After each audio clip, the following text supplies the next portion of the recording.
Today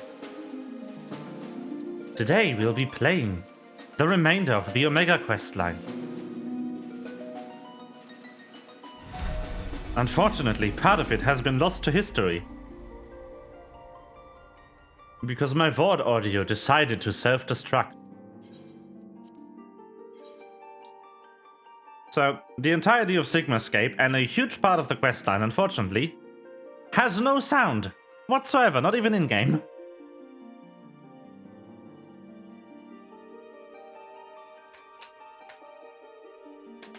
I'm very sorry about that.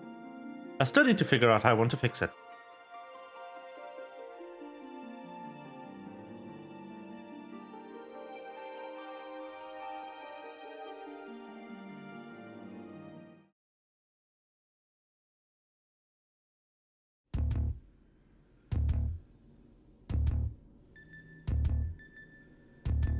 In any case, we'll be entering Alphascape 2.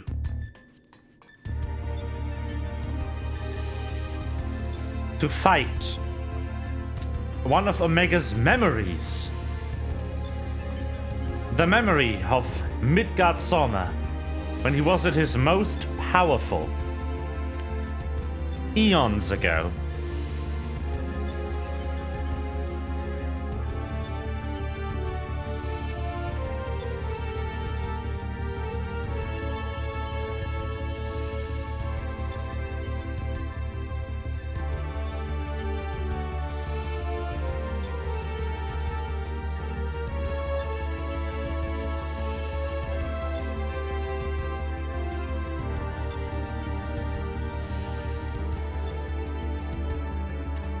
I hope you stepped in.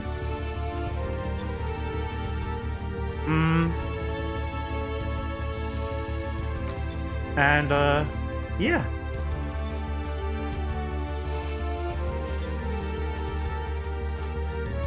That's what we're gonna do today.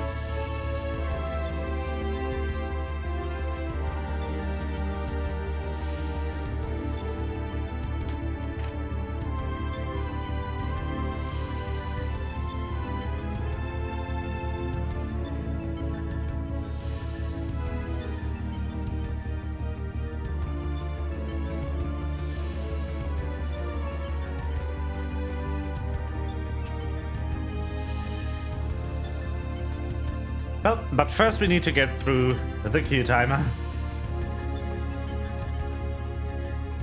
As per usual.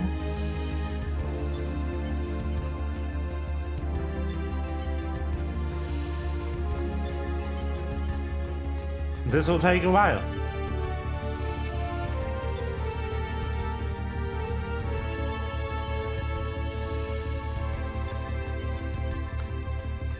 But we are so close to the end.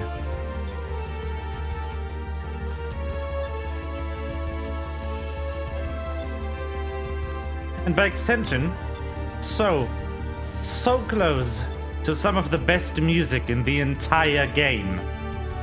And that is what I'm really excited for.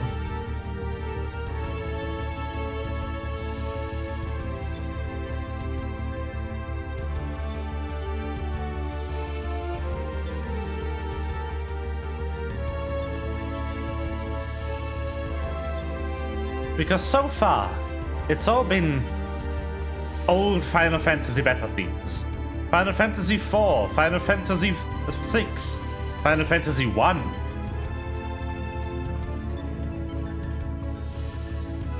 But there is one thing. One part of this that isn't from any other Final Fantasy. And that is Omega itself. Omega itself is actually a completely unique version of a magic weapon. Omega has been in no other game prior to this with this specific design.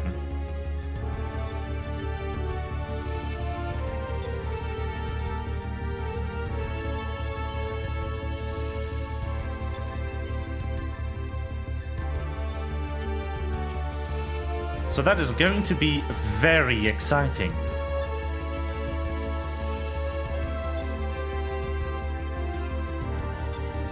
Now, while all that is happening, I'm going to figure out while I have frame drops in here. Huh?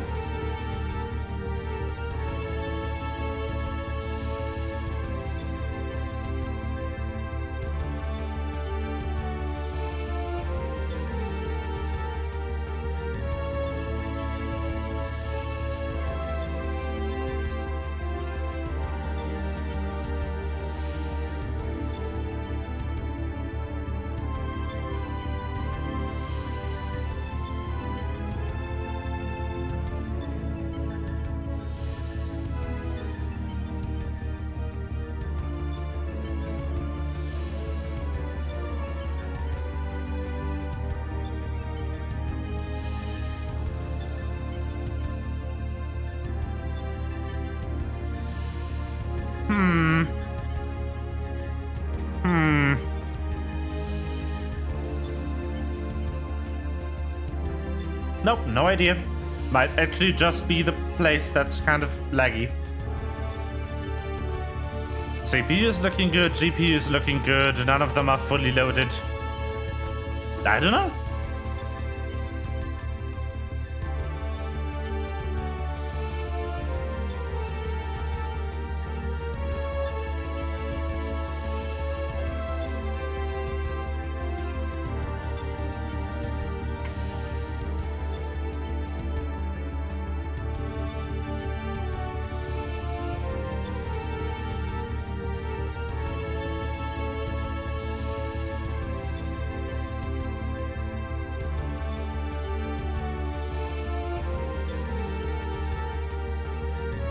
We are waiting for an eternity.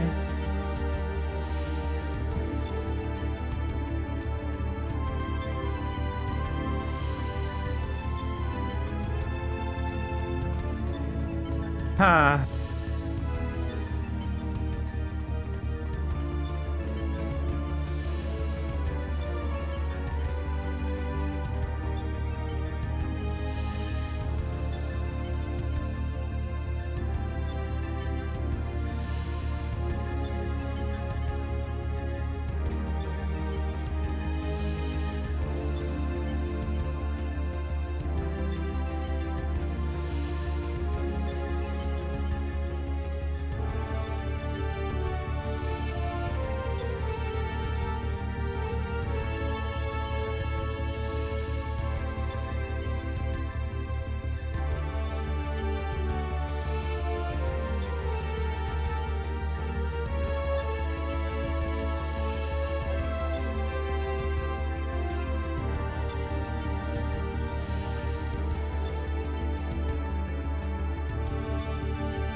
This was so boring.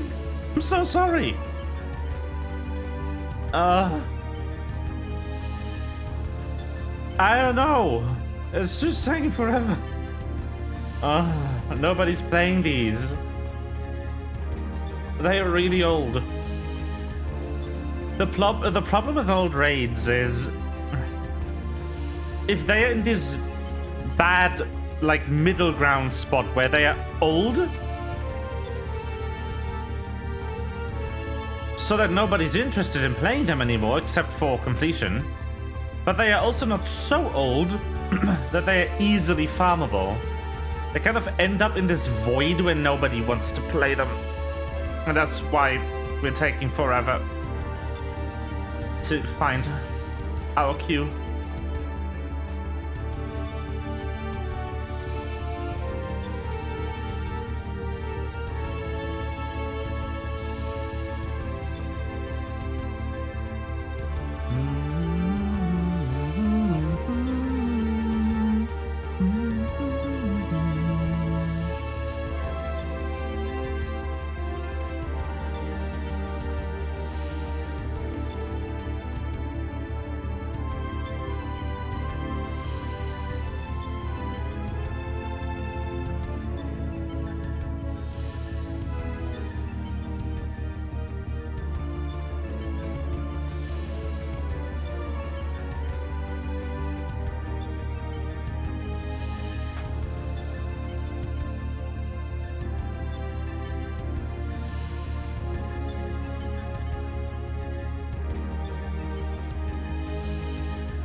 Well, here we are, waiting.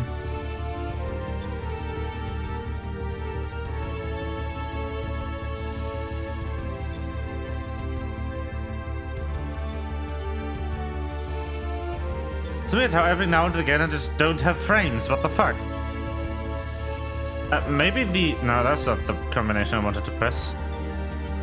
Maybe the animation loop is just kind of balked. I don't know. What does my GPU say? 55%? No, that's totally fine. No, it isn't any part of anything that should be lagging. Like, there shouldn't be any frame drops, is what I'm trying to say. I'm very confused.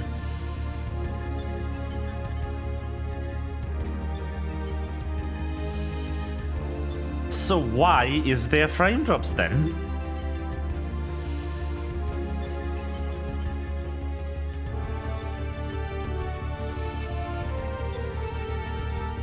I hope they are really just localized to this area though. Also, is it really frame drops?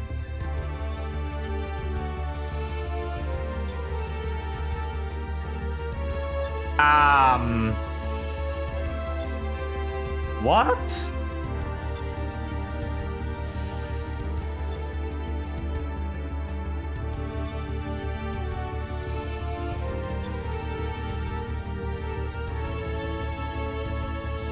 Viewport is not having fun. I don't know what's happening.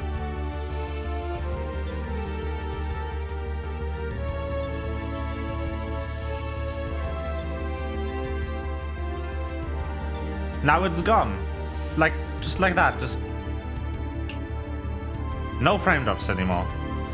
I was staring at this.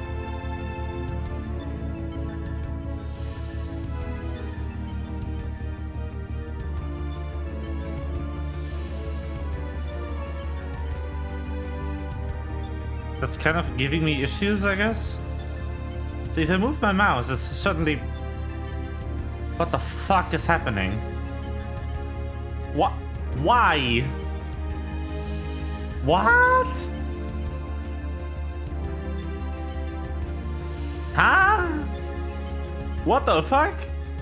Is that generally, or is it just... Is it in here? Oh, I think I know what it is. I think it might be... No, it's not the dynamic resolution. Why? What is happening? Hold on, I'm gonna leave this instance, like this area, and just check. The fuck? Huh?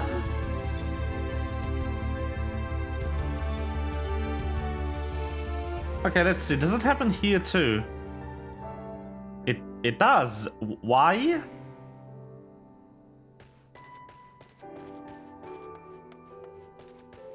Why frame drop when move mouse? Huh? Excuse me?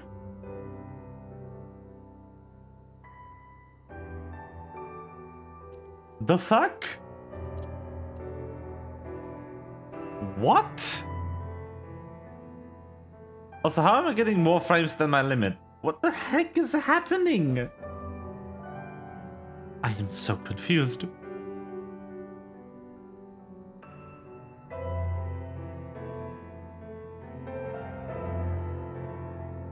What? The fuck? Huh?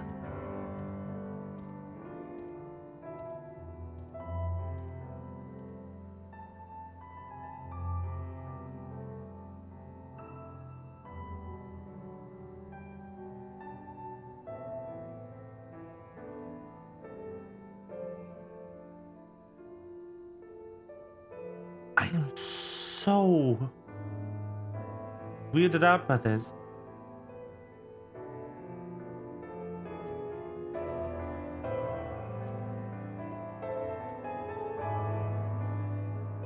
Huh?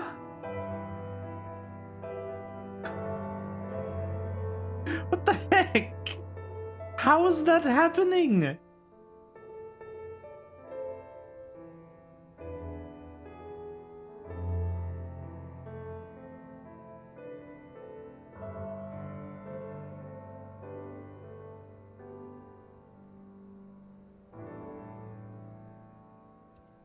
What? I'm so confused. Like, this is less frame drops than moving the cursor. How? How is that a thing? What the fuck? Is my driver balked or something? Like, what happened?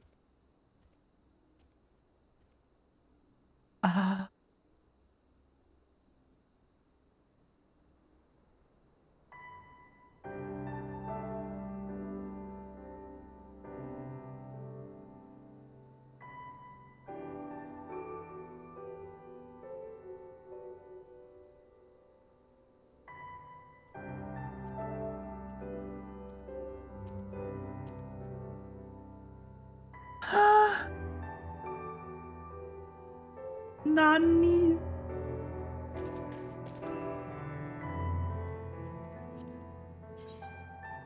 I'm gonna try and turn off the frame limiter.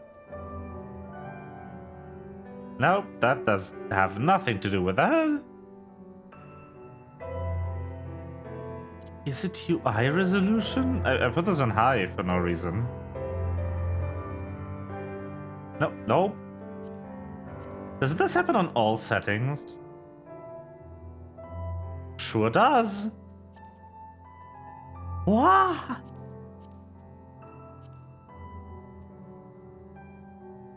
I'm so utterly confused by this game. Also, hello? Can we have Q, please?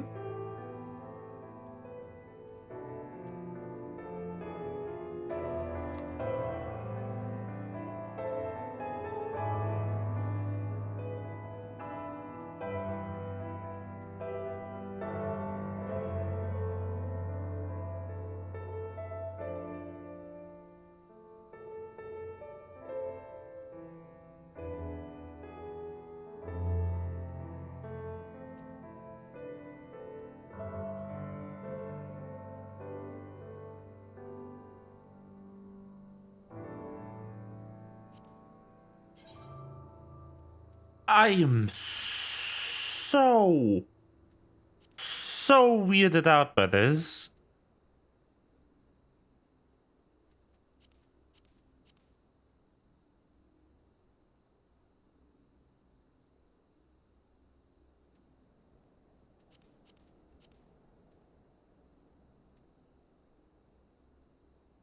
What the fuck?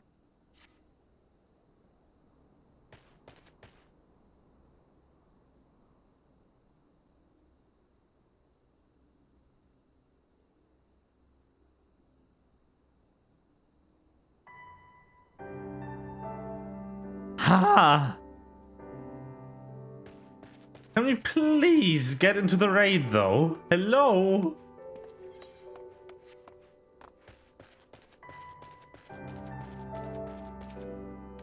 I've been streaming the queue for half an hour. What the fuck? Ah!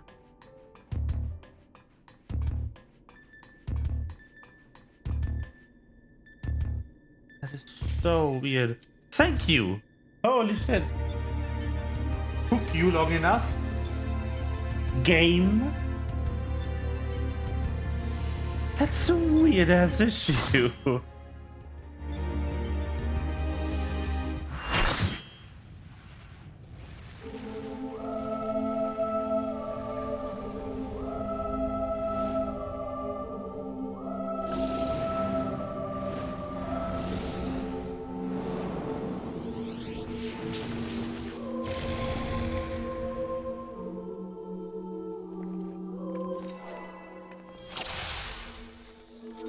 Oh, wow. Okay. Just start then, I guess.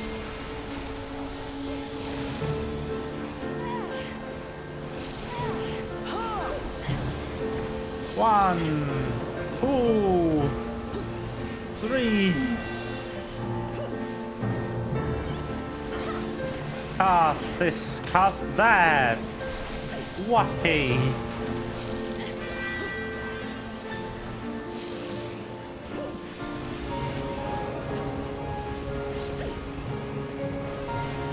He spins. I don't remember this fight. Earthshakers, please leave. Thank you.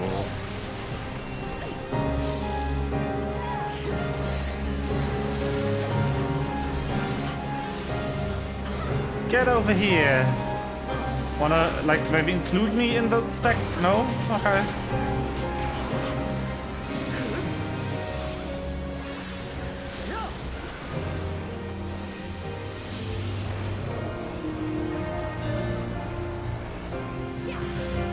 Whee!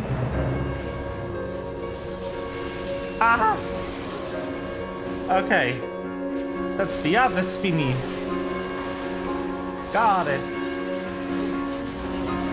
Ah.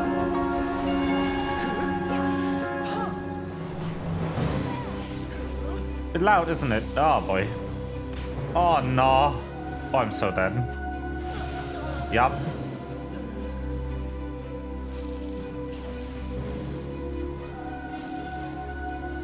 I thought I could get out of that. I couldn't. Hi, Venred. Hey, Venred, wanna see the weirdest bug I have? If I move my mouse really fast, my frame rate goes to shit in hub areas. Not in fights, though. I have no idea why. By the way, how's the new computer?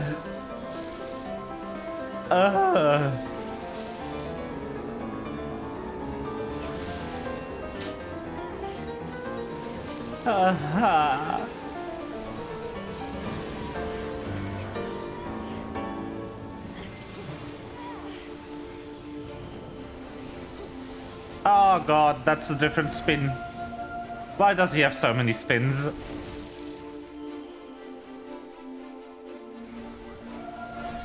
Ah, yes, this. Ah, fuck. Huh? Yup. It's really nice and fast. Nice! I saw the specs aren't bad. Like, I wouldn't game on it personally because Intel integrated graphics are making me sad. But, like, for what you do with it is good. Yeah.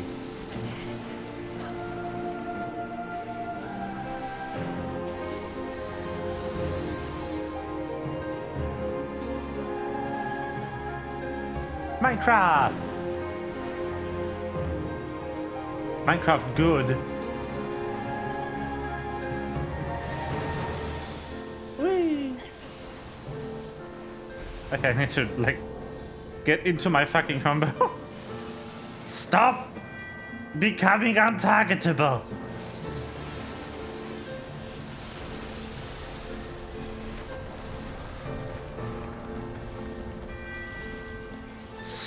Stop. Would you please? Thank you.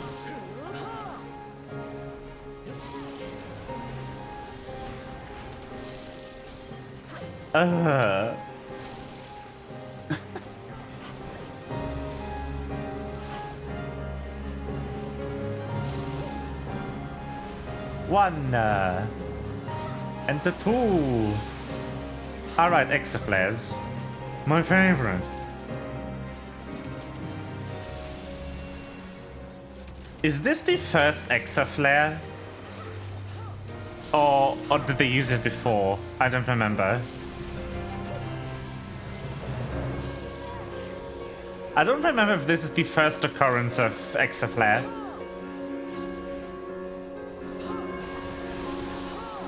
Yay! Ice!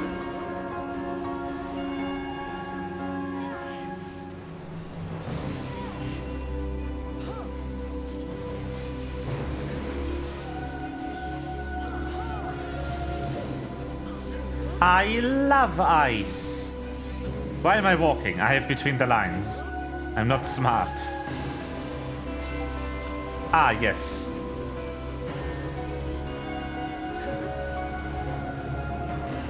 Okay, that's... Yep. Please don't follow me, thank you.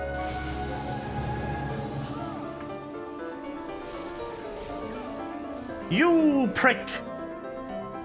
Did Bahamut have access? I don't remember. Like, in all honesty, I have no idea.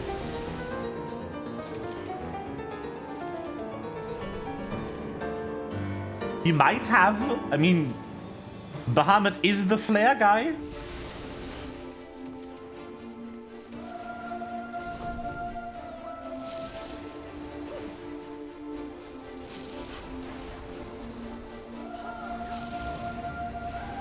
Okay. Which one is it gonna be? Okay, cross again. Ah, great.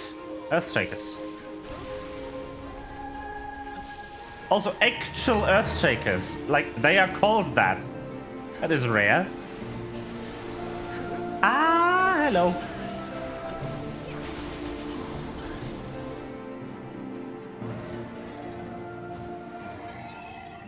It doesn't happen often that Earthshakers are actually called Earthshakers.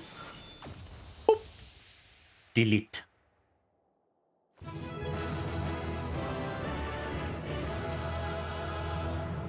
Not.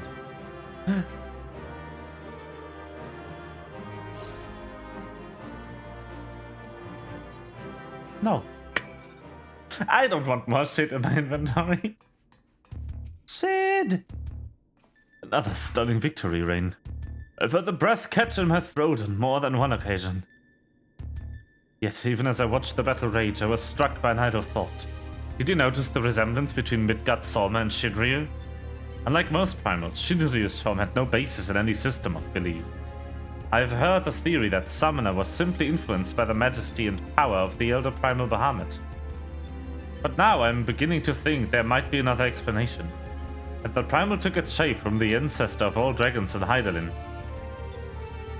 The widely held concept of how a dragon appears has for centuries upon centuries been rooted in depictions of Midgard-Sorma. The summoner may not have even sought to imitate him specifically. Subconscious thoughts and memories alone could have guided the similarity. Not that I have any way of confirming this theory, of course. Nevertheless, 'tis interesting that Shinryu's summoning should lead us to awakening Omega. A strange twist of fate. But consider the machine's connection to Midgard-Sorma. Well, whatever else destiny has in store, you've already bested the opponent that Omega itself failed to overcome.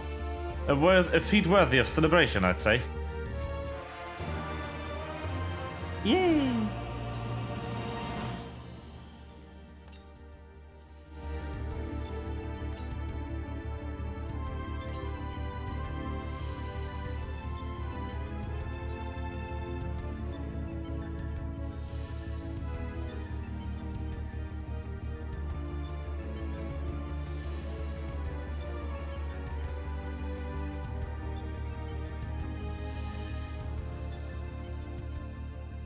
Your move, Omega.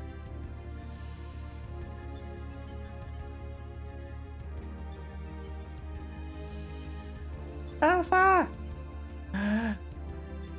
The beam closer.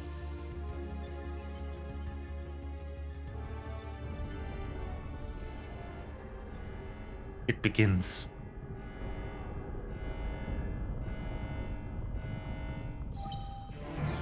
Shutdown initiated.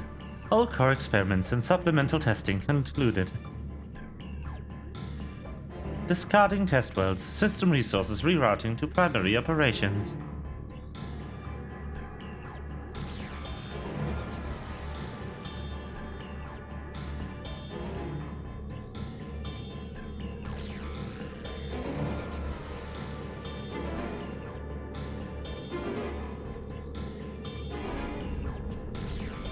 Bye, egg.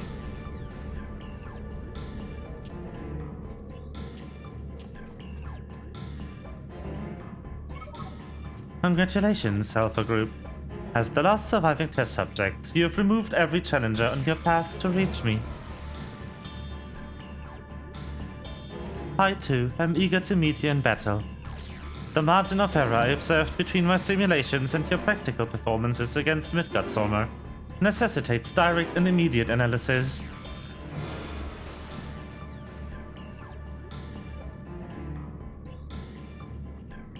Confrontation imminent.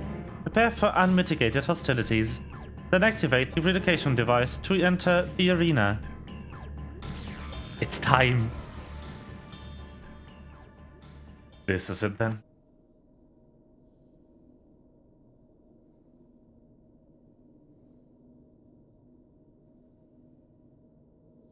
Omega's power might seem overwhelming, but trust in old Sid, I have a fair idea of where its weakness lies. I've been working on something to exploit that vulnerability. I just need a little more time to prepare.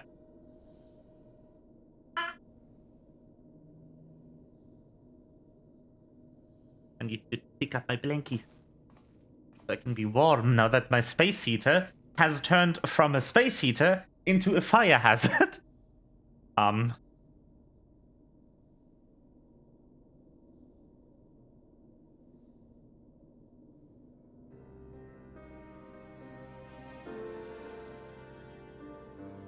Sid. Poor bean.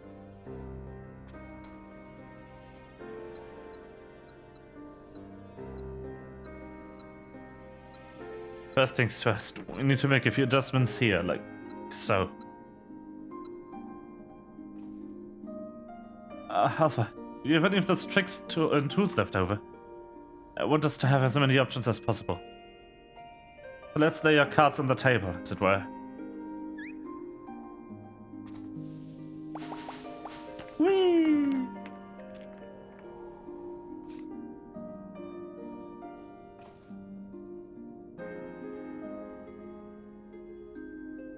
What do we have here? Some sort of gem? A couple stones? And one single card. This makes things bigger, doesn't it? Does it? Or is it smaller?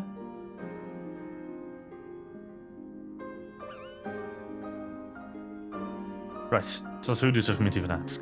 We'd best leave you in charge of and how to use your special tools. And yes, I almost forgot.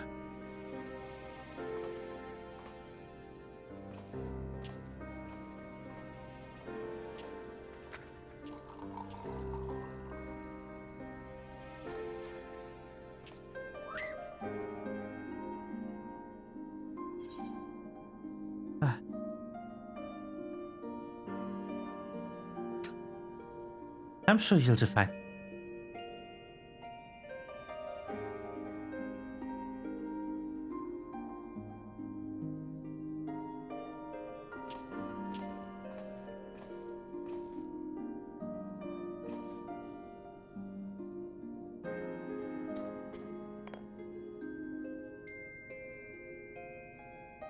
Yeah, you should go with this as well.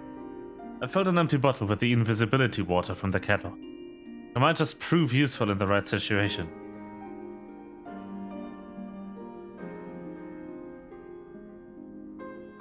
Listen to me, up until now, Megas poked and prodded us from one mad experiment to the next.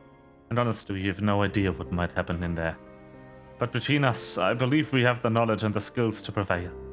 If you see a chance to make a difference, I want you to take it. All you need is faith in yourself, and a little courage to see it through.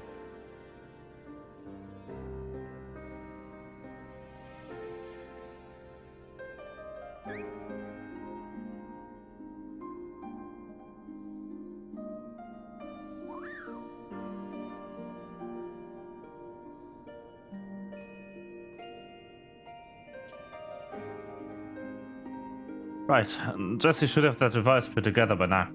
Let's head outside, shall we?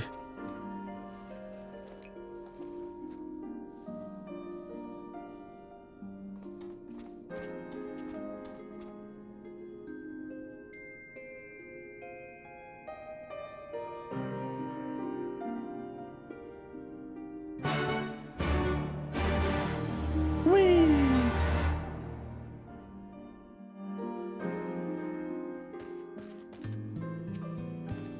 Let's strike back to Raga's Reach and collect my new toy.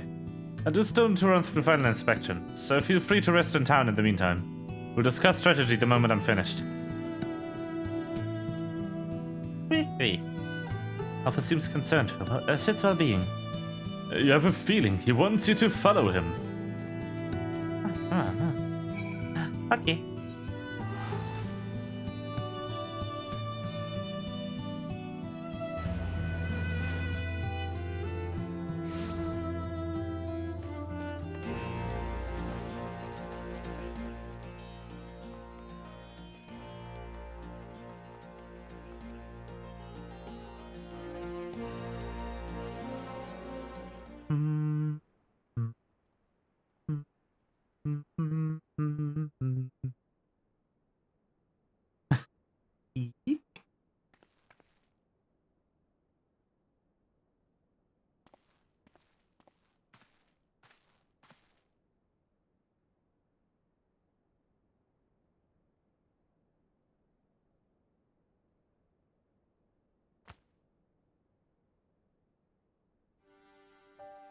Looking a bit shaky there, old friend.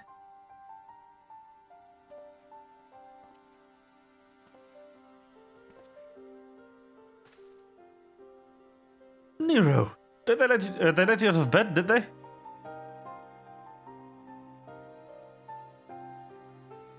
They did. After studying the data collected from the battle between Omega and Shinryu, one has led to a certain conclusion.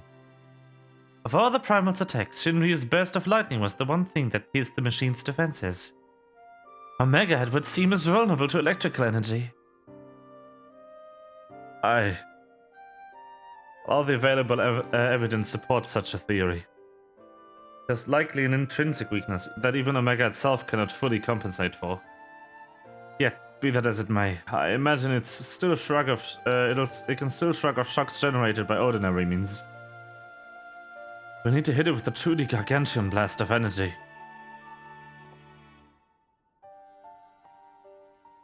And so you made that. You based it on Midas' design, didn't you? The plans for the lunar transmitter. My father was establishing a connection between the transmitter and Dalamud. He invented a method for accumulating and converting energy on a vast scale. Too vast, as it turned out. But the technology which leveled an entire town may be exactly the tool we need for the task at hand. I've made my own improvements and triple-checked the calculations. On parchment, the idea is sound, and Jesse has done a fine job disassembling the parts. Fail to see the problem. What are you afraid of, Garland?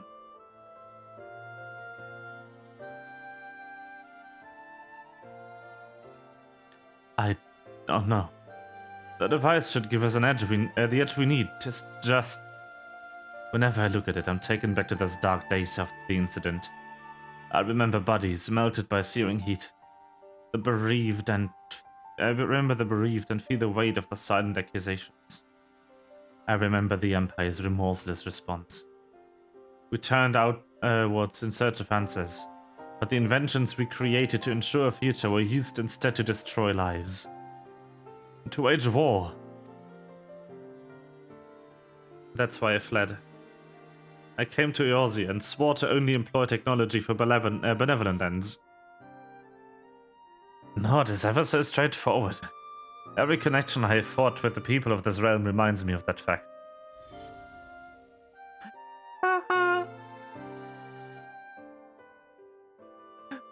My cat boy! Often the act of living itself is a never-ending struggle against a world determined to oppose you. Me. You can have the best of intentions and still cause hurt to yourself or others. But 'tis in confronting these wounds that we learn a better path. How to grasp those moments of true contentment.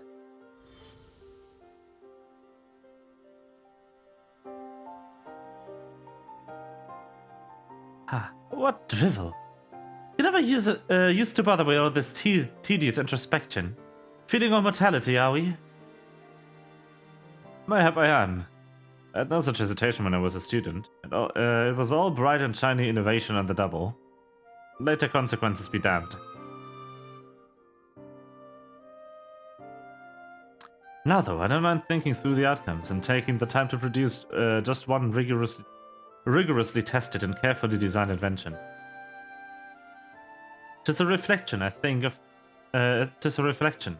just how much there is in this world I care about, aside from myself.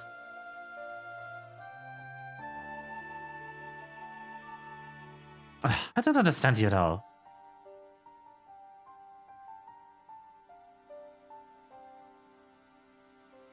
But I suppose, if anything, Omega and its unfettered testing methods represent the student you once were.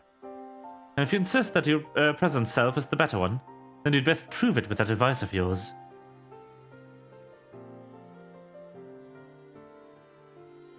I suppose I must.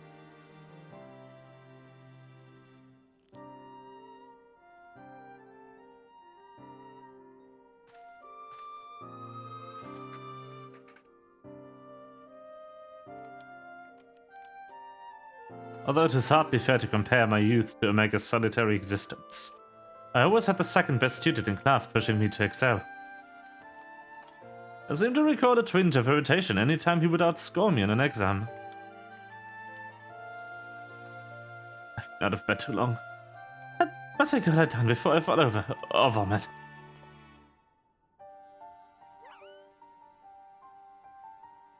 An exam. Words. Ah. Happy Alpha. Sid! First Alpha, now you come to check on my progress, have you? Well, I'm happy to report that everything is set and ready to go. Once you're finished with restocking and preparing, or whatever it is your adventurers do, then we can head back to the Rift and confirm our strategy.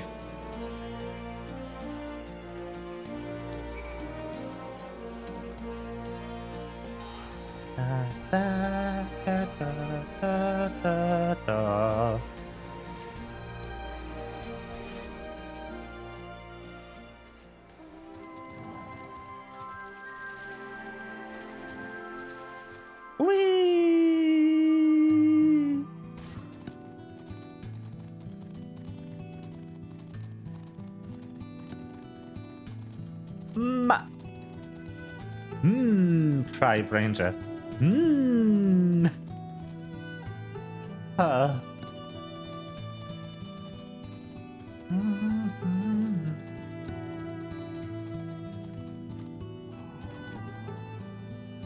Good morrow to you, sir. Will you be descending into the yawn?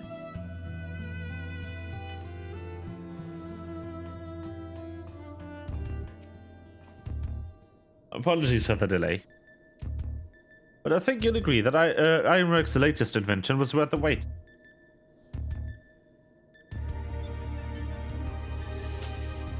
This is the control module for something I've dubbed the Omega Jammer.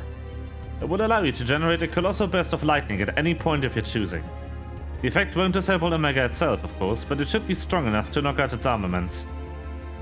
I'll remain here and operate the main body of the device. I want to do everything in my power as an engineer to ensure that you emerge the victor. It all comes down to this. It's time. Ooh, I hope you're strapped in. Less than 5 minutes, Pog? That better be true. I don't want to sit here for another half hour waiting for the queue. Please. Please.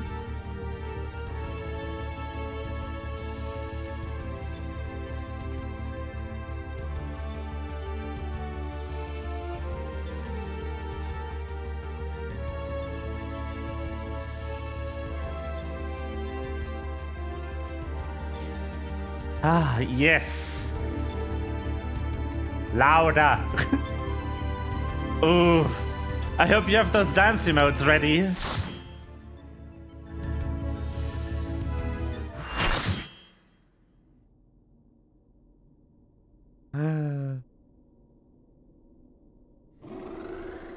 There it is.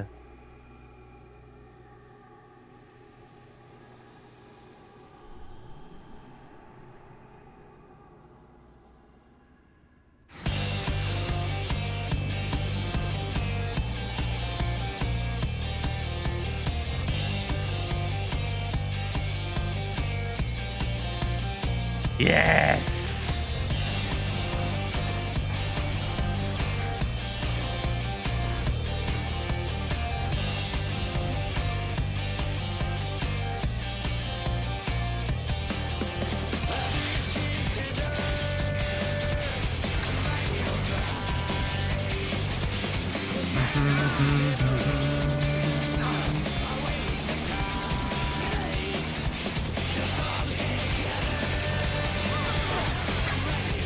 Starboard, larboard time, let's go!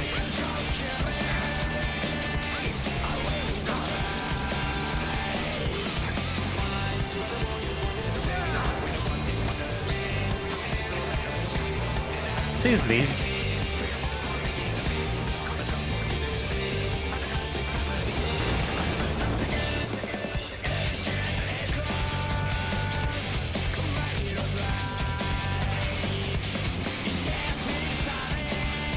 I love this song so much.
Yes, that is definitely the lyrics and nothing else.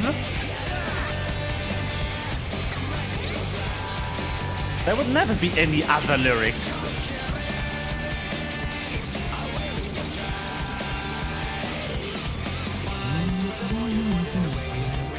I used ley lines very inconveniently.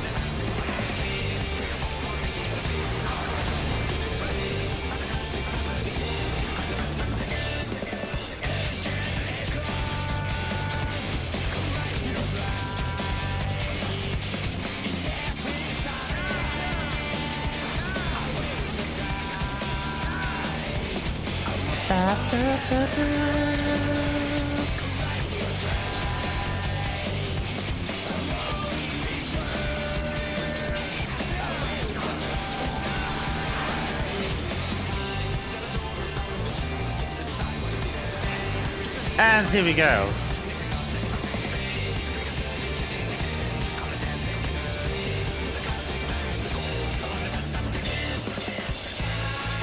Oh, that's such a good timing. Ooh, baby.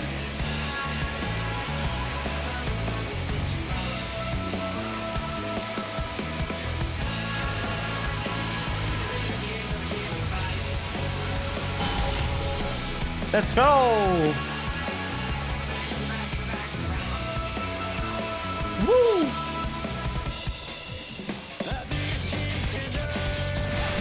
Boom! We live! Let's go!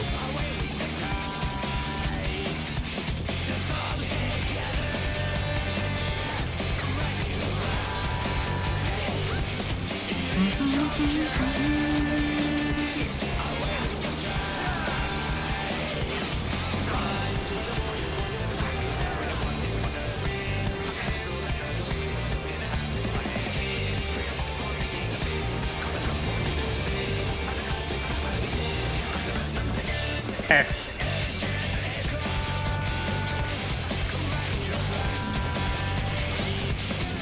Rip tank. No, my Leylands.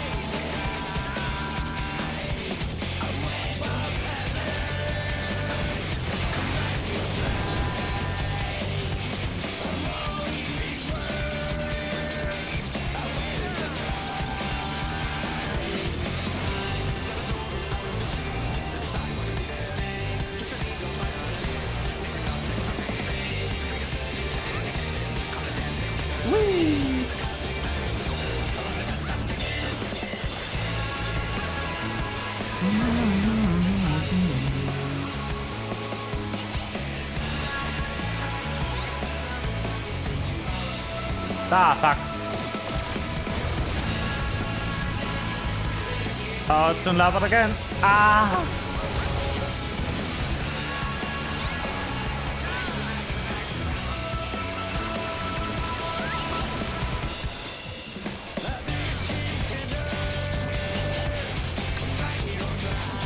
I'm not surprised this is still kind of difficult.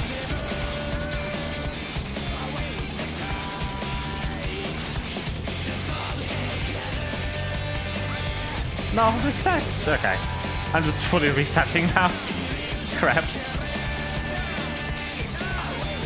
Fine, I guess.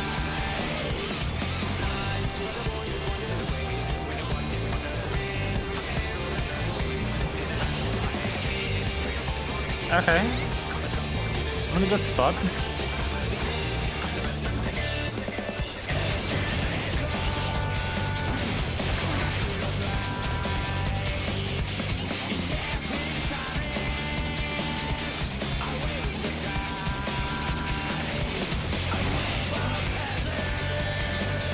This is fine.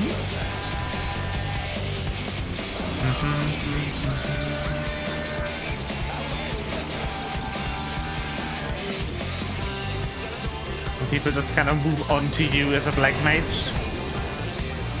Slight panic. Fuck. No! Stay. No. Well.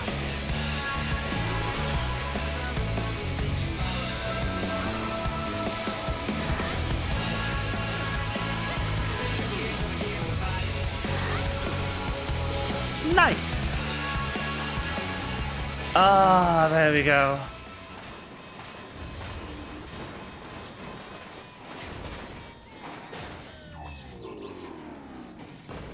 Off.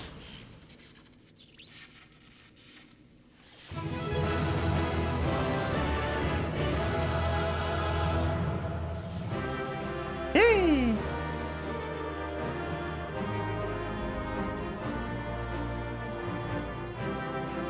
That's a lie. No, my inventory space.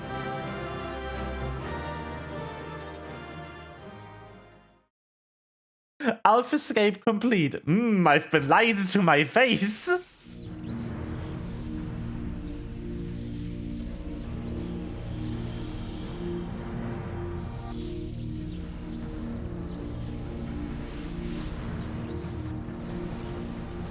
Rain. Yes, me? By the gods, you've done it. You've defeated Omega. We won.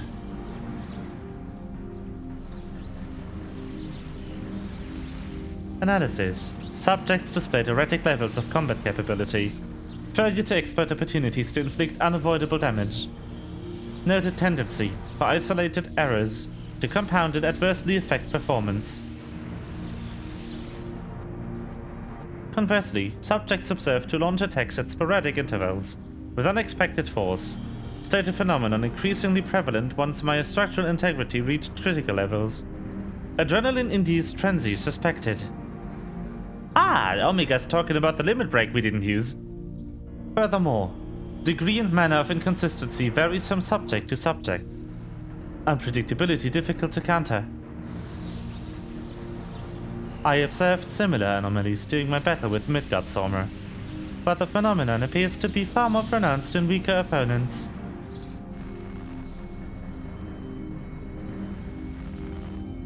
I do not understand. Your physiology must include some enhancement function that I cannot detect.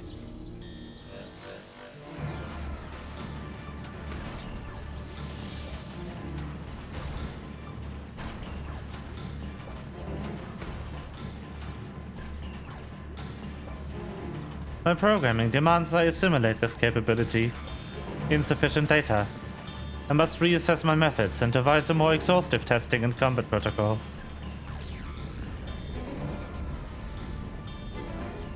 What are the rift?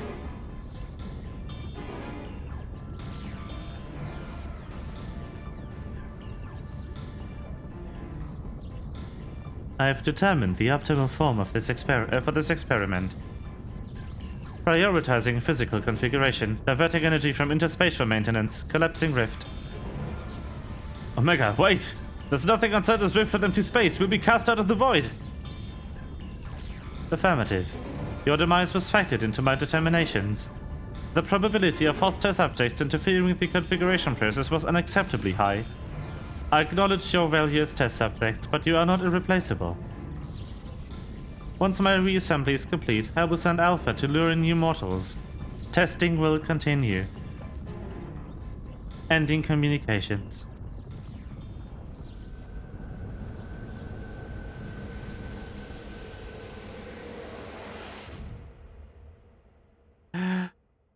Oh no.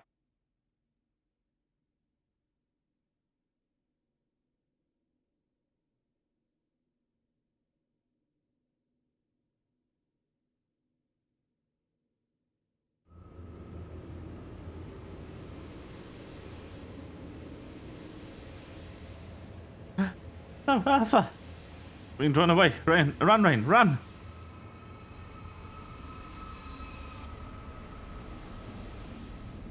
Alpha!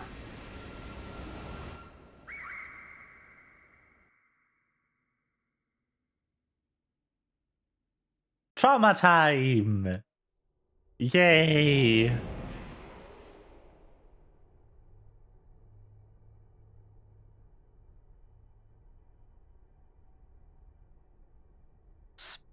Space!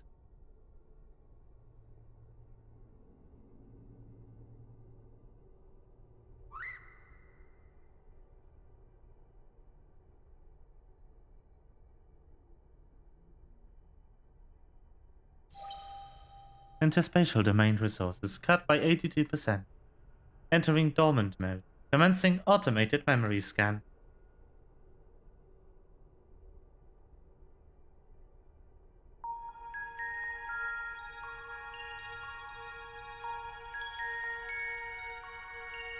That is this old? Damn. They reused this. Crap. I forgot. Data file. Target Midgard Sommer. Departure from planetary atmosphere confirmed. Presence of 7 distinct lifeforms detected in close vicinity of target. Irrelevant. Sir indicates no change of existing directive. Commencing pursuit.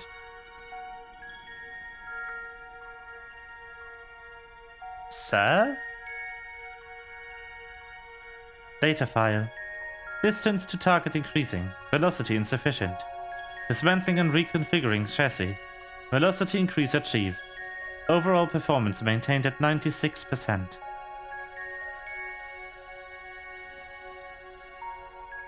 Data file. Destruct belt cleared. Repairing damage and continuing pursuit. Performance at 72% and falling.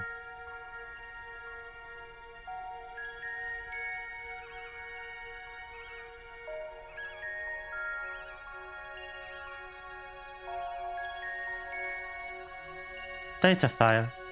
Signal from lost. Local interference suspected. Attempting to re-establish contact. Failure. Executing current mission directive until communications are restored. Performance at 59%.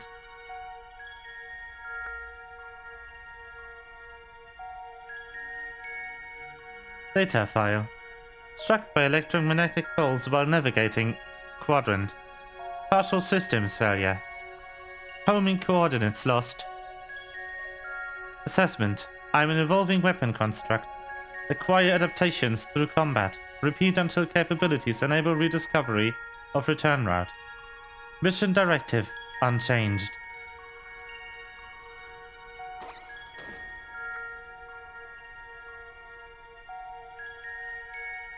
Data file. Data file. Data file.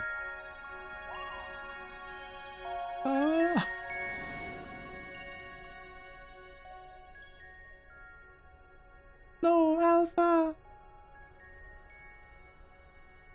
Alpha, an abject failure. I erased his memory, implanted a compulsion to return to me.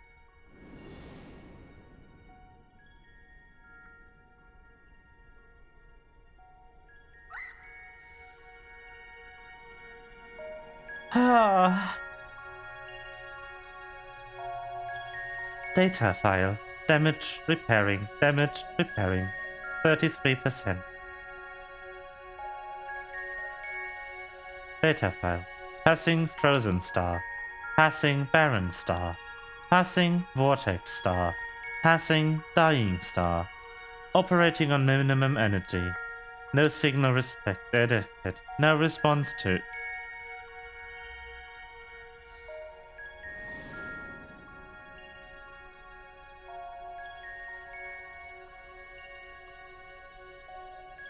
All you need is faith in yourself and a little courage to see it through.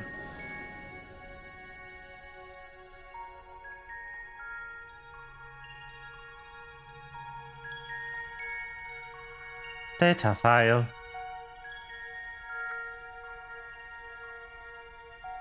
Target lost. Last known coordinates recorded on planet.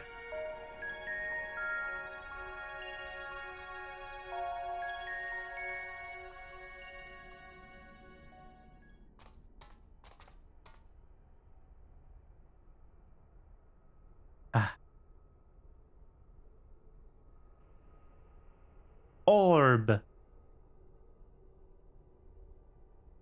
Alpha, your homing instinct is functioning as designed. Evidence suggests your fellow Alpha Group subjects perished when the rift contracted. Unavoidable. But there is a multitude of their kind. The next experiment will go forward as planned. Engi! Such protestations are wasted energy. This does not aid you in executing your assigned task. Just as I pursue my directives, so must you fulfill your role. Our purpose justifies our existence.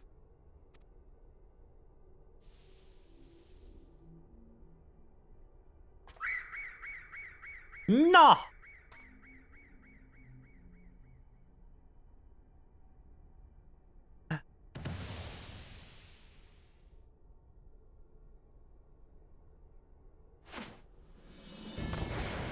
Woo! We live! Intrusion detected. No, Alpha! What do you mean? Oh, thanks, Alpha. That was some marathon.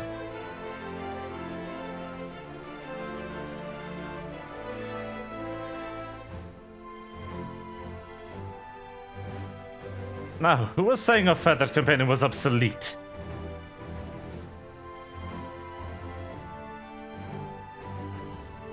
He put his tools to work even as the rift began to collapse. Shrank us down and turned us invisible. Also, he could bring you a little surprise. But he had to keep it quiet, or you'd realize we'd survived. Had to trust that we were still clinging on, even as you ran through that endless freezing void. He wanted to test us, Omega. So let the experiment begin.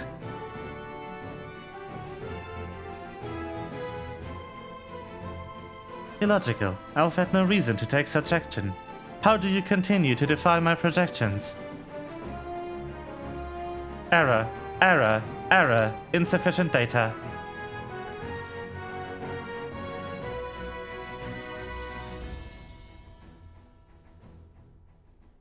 Adjusting experiment protocol. I will engage you in battle now. I must have my answers.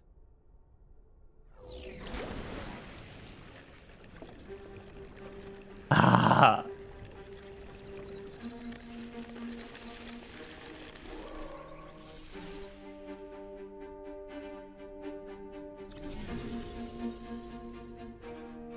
Hello.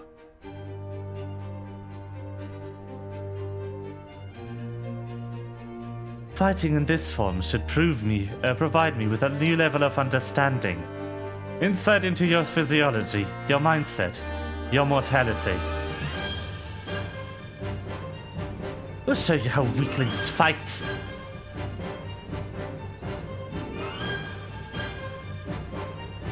Acknowledged. Do not practice restraint. The more I learn from you, the stronger I will become. The closer the distant stars will grow. Just wants to go home.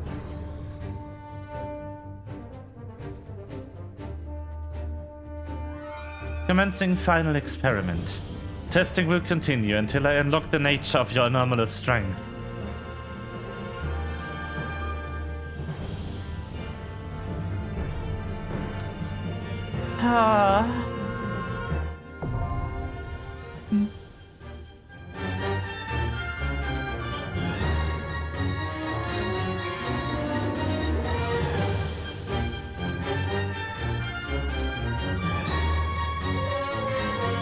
Well, let's go then. Alpha Escape 4.0.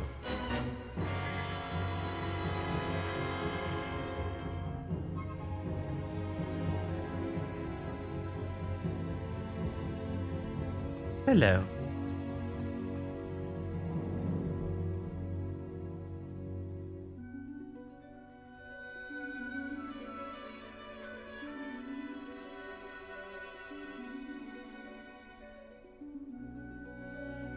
Ah.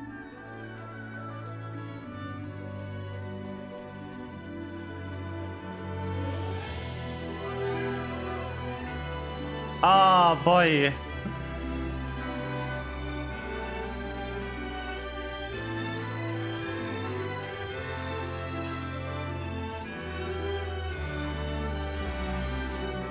All Omega wants to do is go home. I am so sorry. Like, I'm not gonna explain why. But if you know, you know. Ah.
Okay.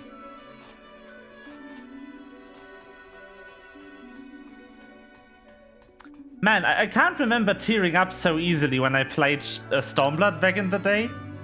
Shadowbringers and Endwalker really did a number on me. Like, fuck. Oh. Man. This game, it will strip you of your ability to not cry if you play it long enough. Oh.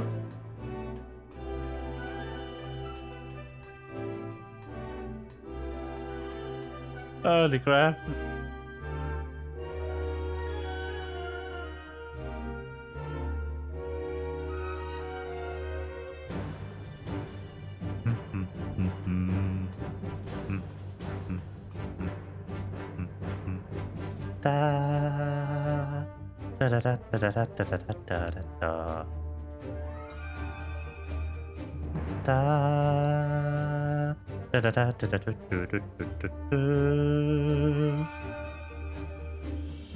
I'm so glad I keep using this song, it's so good.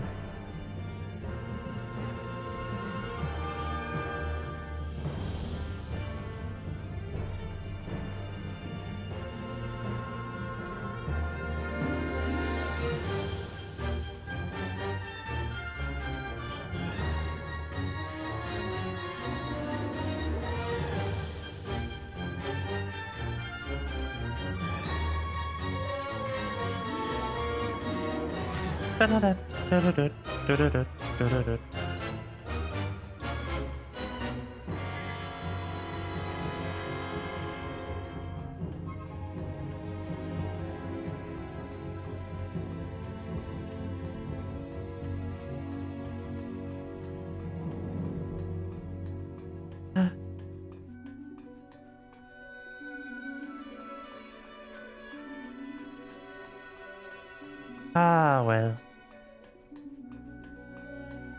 100 years later.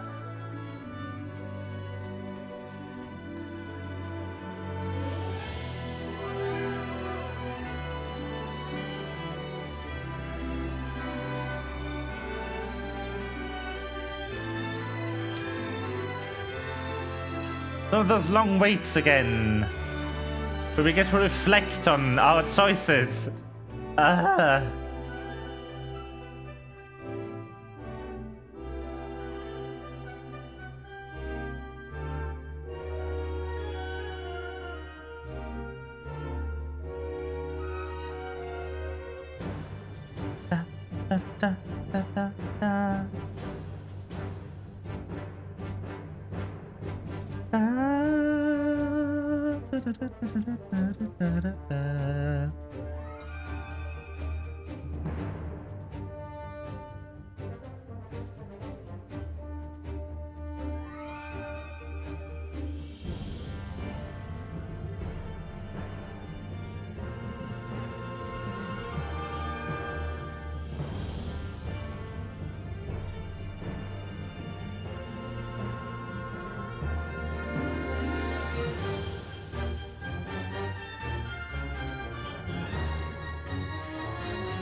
Da, da, da, da, da, da.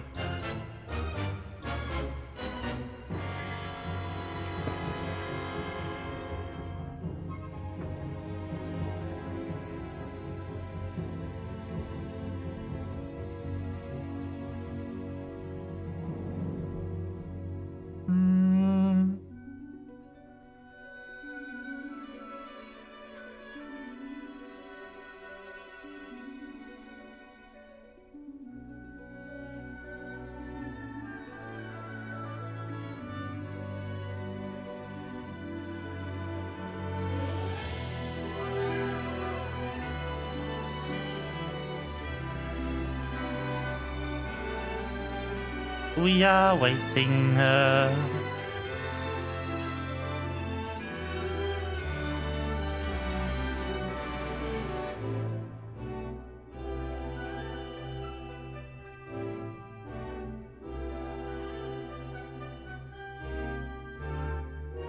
Great.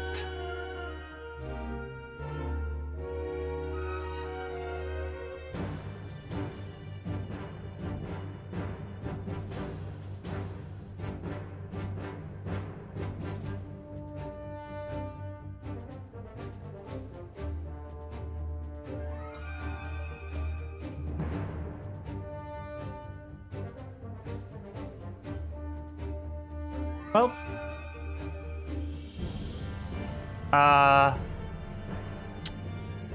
cues. This raid is generating so much dead air on stream, it's horrible. Ah! Please.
Ah.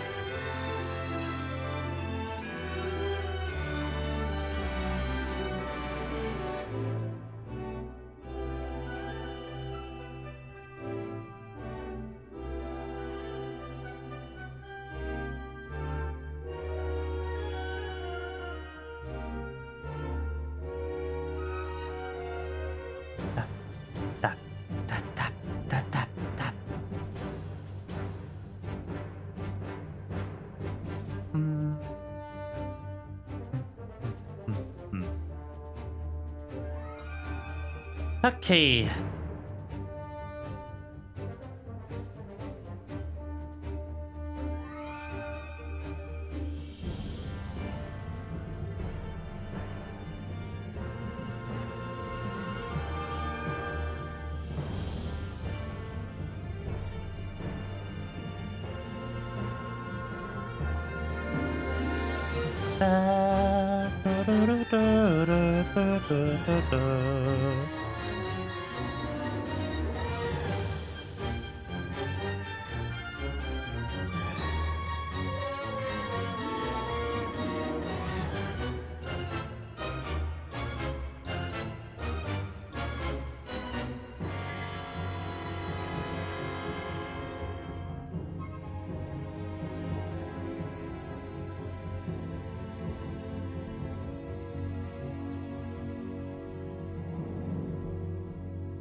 Okay. Yes, the time's just going up. I found one entire player. Hog. Took me 11 minutes. Why?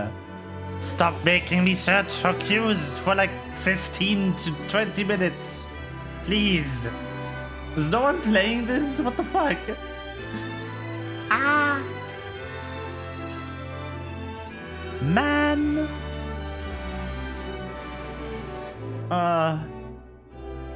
Sad.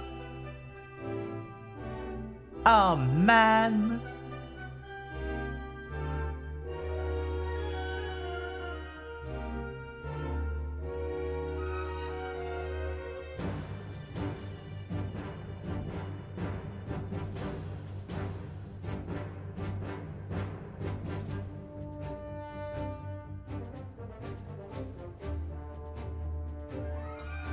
Huh.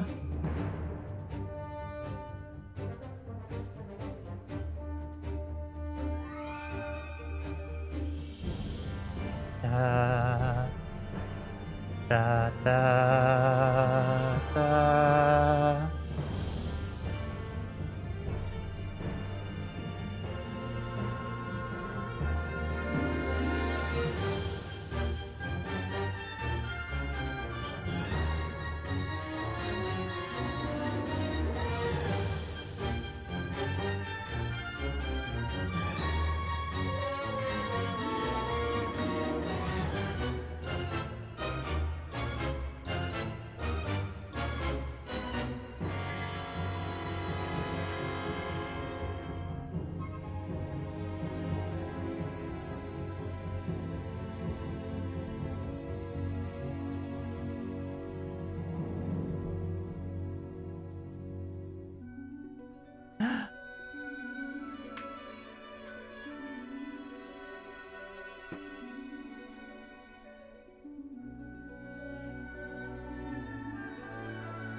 Well.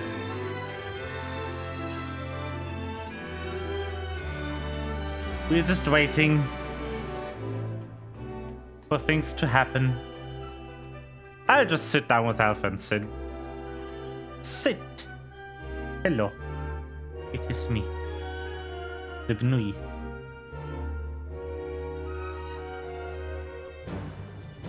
How are you doing today?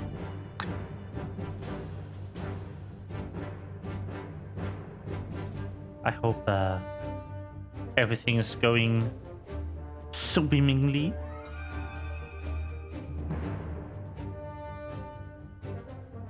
And yeah,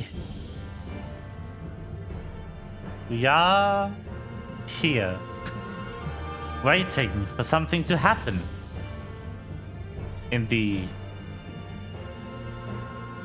search department.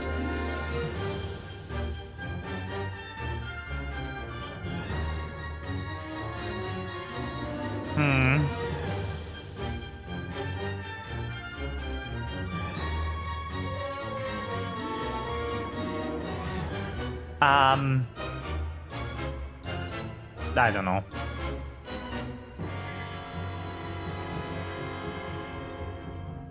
I honestly have no idea. Can we please... Square? Hello?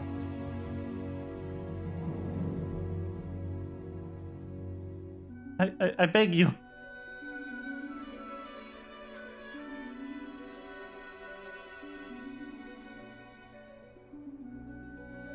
Please.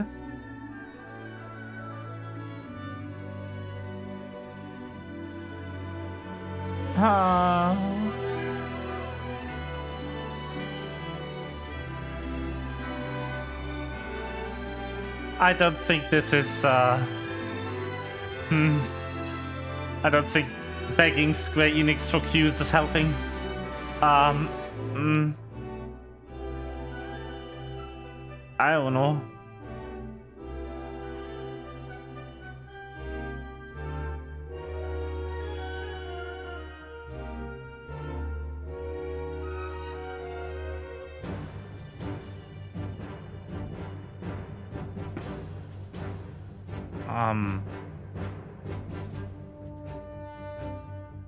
Why is this taking so long? What the heck? I really, I miss healer queues so much right now. Creep.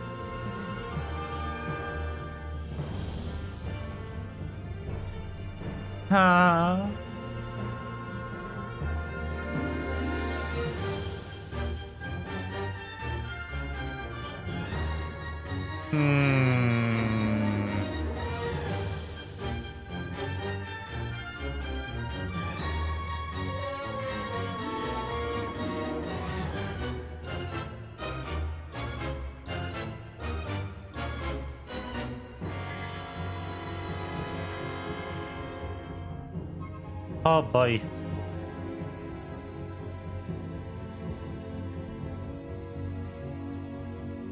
I'm not even finding anyone else. It's been 17 minutes. We've combined between the 3 parts. We've now almost spent an entire hour in queue.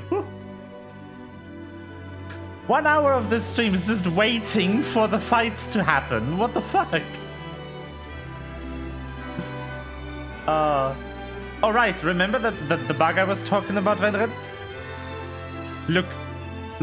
So, if I don't do anything, if I just let the game do its thing, it's at like 80 FPS.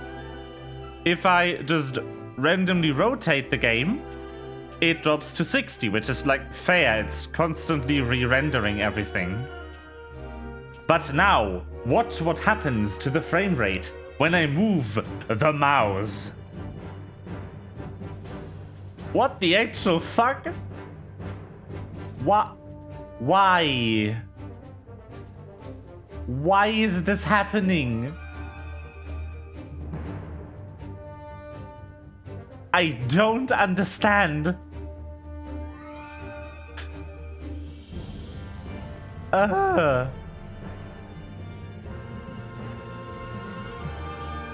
It just drops the game to like 7 FPS.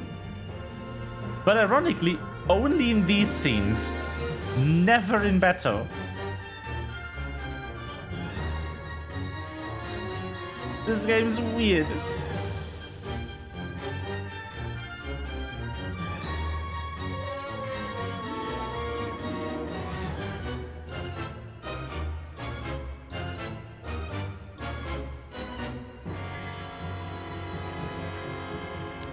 I don't know why that's happening. I wish I did, because it's strange.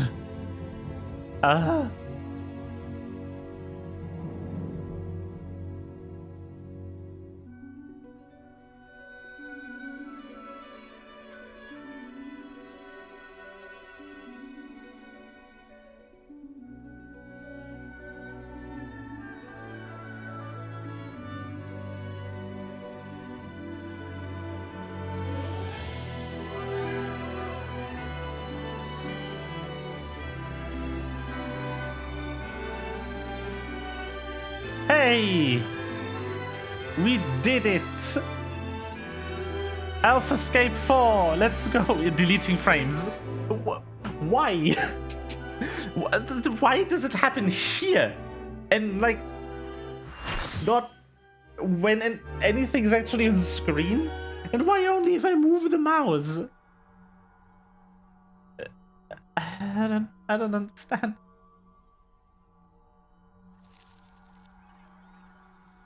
Omega!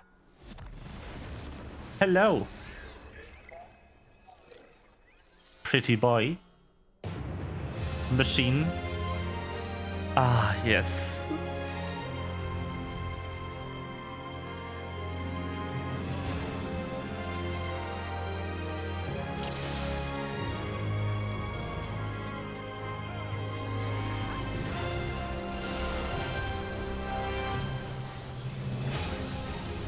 Da da da da da da da.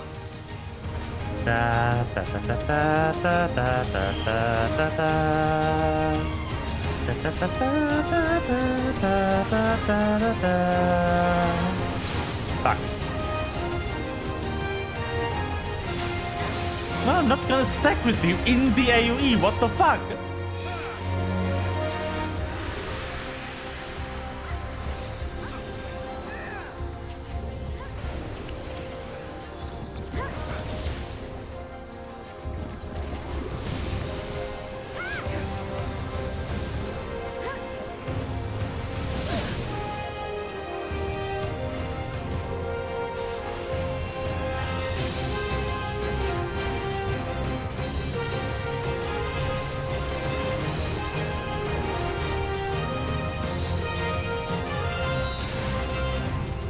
Thank you, person who just flipped me with that. I love it.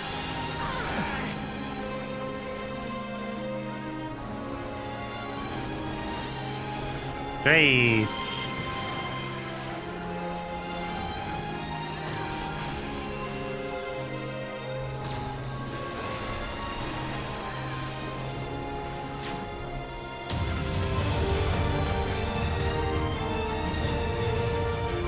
Ah.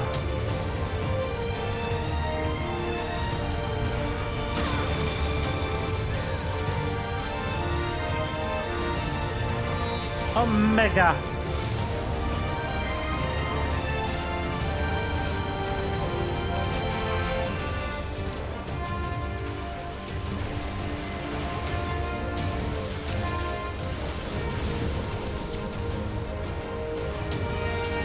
That's almost over, I guess.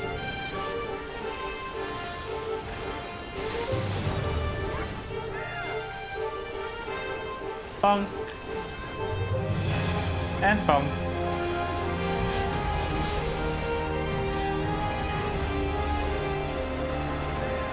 Triggers the party combat analysis. Oh no.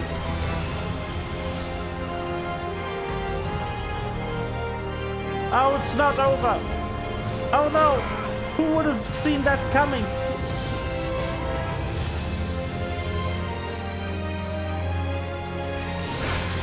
Whee! Who could have ever seen that coming? That it is not over. Amazing.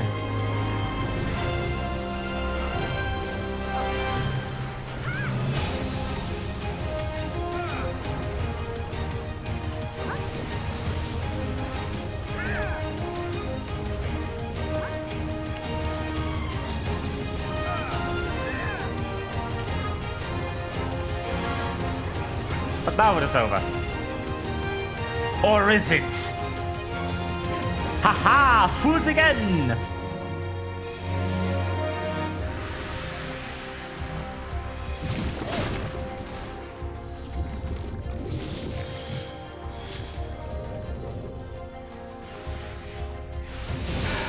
Yup. Ow.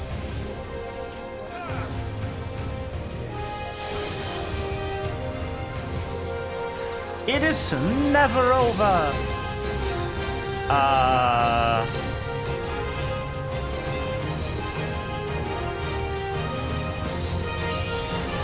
Okay, bye.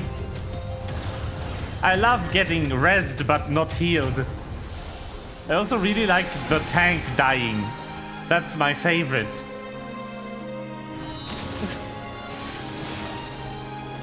As if the fight would end so quickly.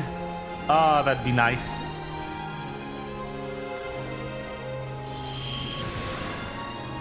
Okay, no tanks. Good. Great.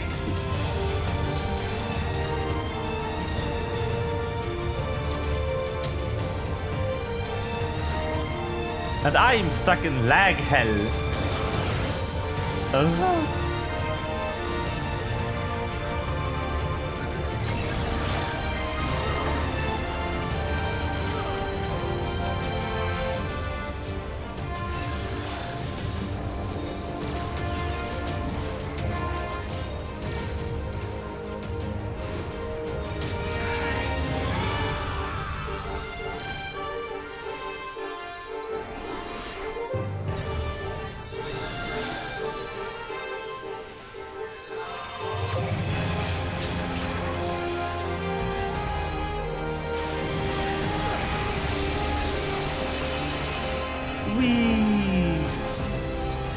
Damage.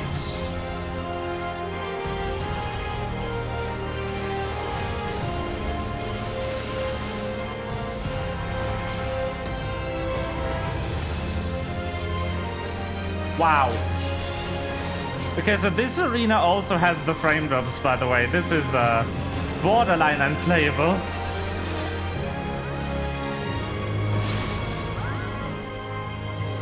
I'll just die then, I guess. Bye.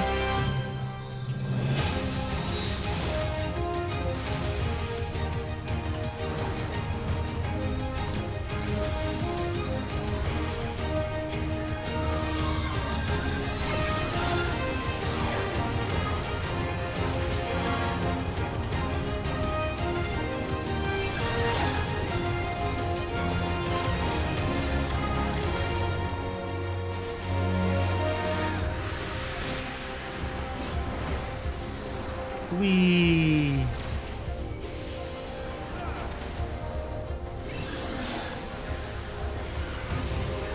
Why am I the only one who's attacking female?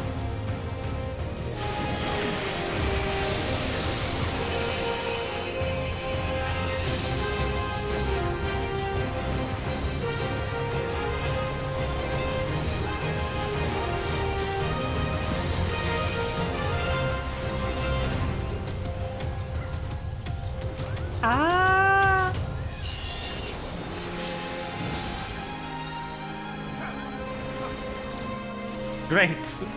I think half of the rages attacked the target they can't damage.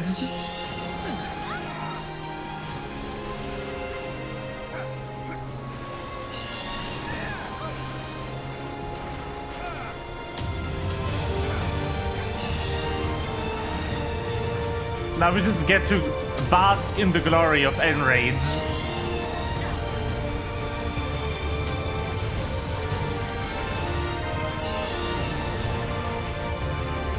Ah, my favorite.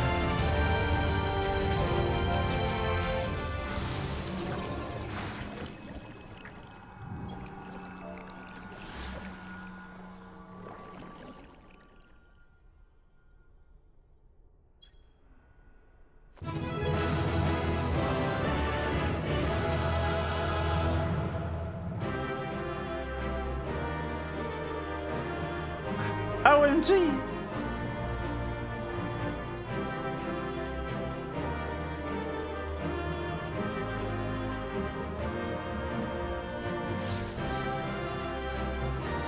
Get me out of this lag hell. Help. My frames.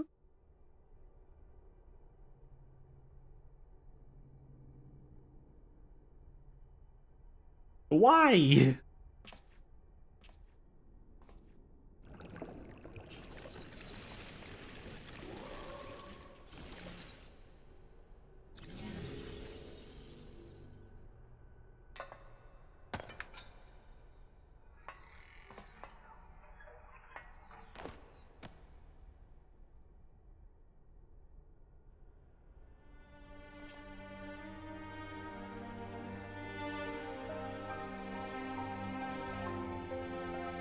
Failure.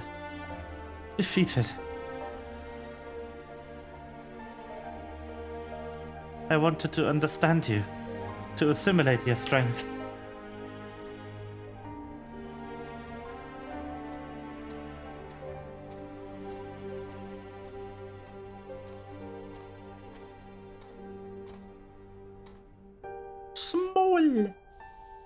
Small Omega.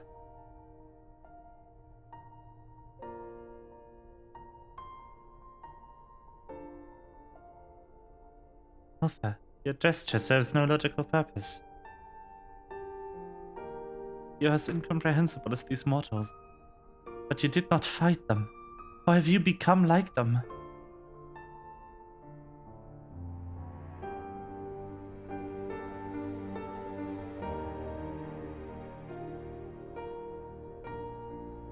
Omega, the anomaly you see in us. The answer you search for. It's our heart, our spirit. The intangible strength of one's soul. It's not a quality that can be measured or acquired through any amount of analytical combat. Instead of fighting against us, you might have learned more by standing with us, just as Alpha did.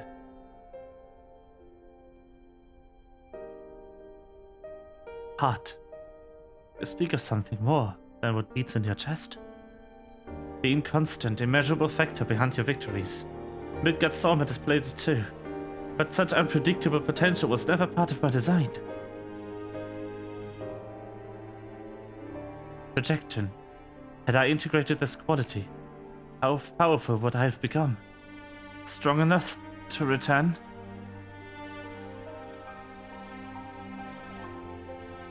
Nay, Omega. I'm afraid it doesn't work like that.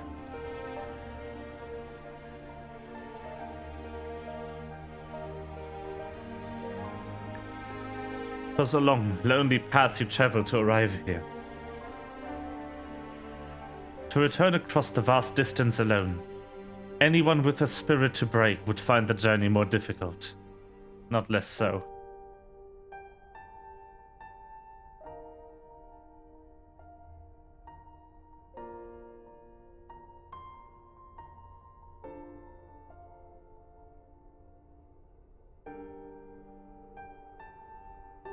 I see.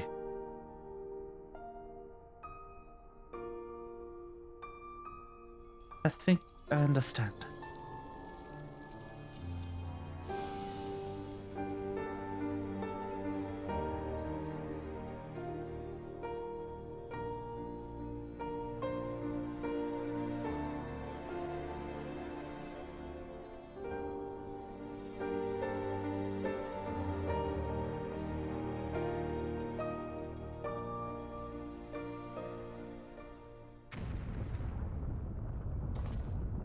The rift, it's destabilizing.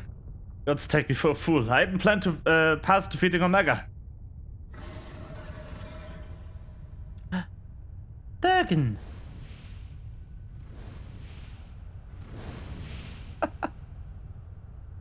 Eve, Rain, Alpha, hold on. We're coming. Wait, I don't know. I can't read. I think that was Wedge, not Biggs. Anyway, Wedge, and Biggs is with him. The back of a huge dragon? Hey, Saga! How you doing? We got someone sent us to rescue you. Explanations can wait. Hop on quick.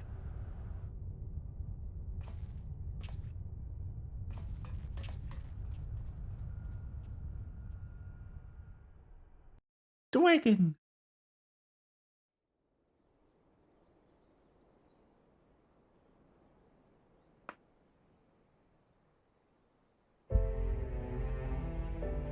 Ooh.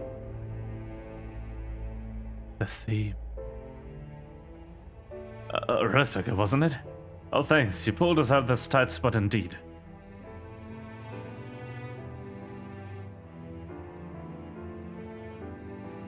Spare me thy pleasantries, mortal.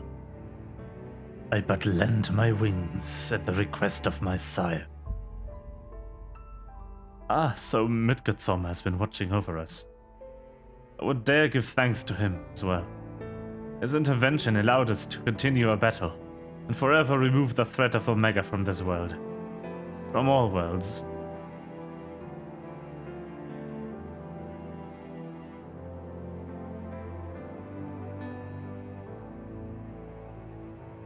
In all the long centuries of mine existence, this marketh the first occasion my father hath asked me of a boon.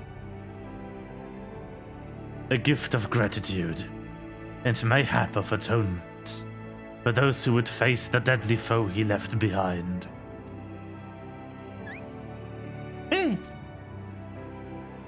Will he remain in slumber? 'Tis likely, little one. What is but a fleeting respite for my sire, but last a lesser creature's lifetime. But let not thy heart be troubled. Even in dream he doth keep his mind's eye upon the fate of this star. He's possessed of remarkable devotions, mayhap the closest word in the tongue of men. His love is as boundless as the sea of stars, across which he carried his unhatched brood. It did sustain him even as the arduous journey exhausted the fire in his mane. When he at last arrived upon Heidelin, a sanctuary for his children, did he form with this land an irreplaceable bond.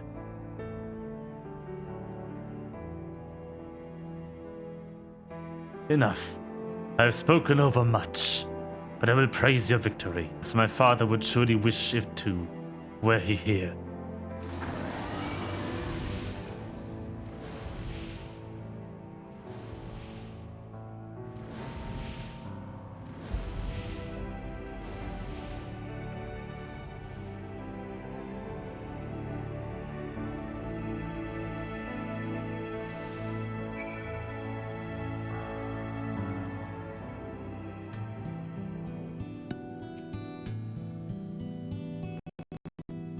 The fuck? Well, I can add being rescued by a great worm to the list of things I didn't expect to happen today. It was fortunate Raceworker agreed to come for us. We had to defeat Omega at any cost, of course, but I much prefer being alive to celebrate the deed. Yep.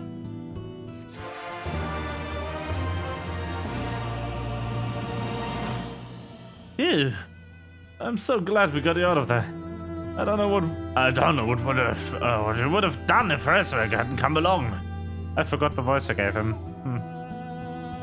The situation being what it was, Wedge and I came out of the yawn to see if we could lend you a hand. Chirurgeon's ordered to be damned. That's when we saw the ether bubbling like hot water in a pot. Just as we were debating whether or not we should jump in, the silly dragon flew down to explain the anomaly. Then he offered us a ride. The rest you already know.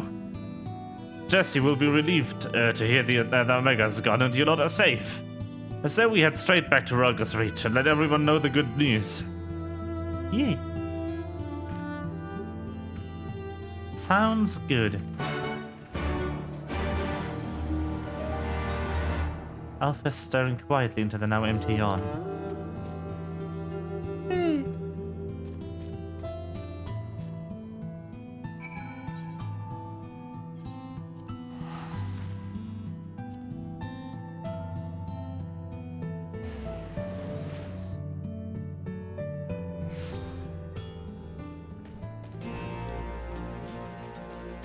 Can I please not have frame drops for the rest of eternity? What the fuck?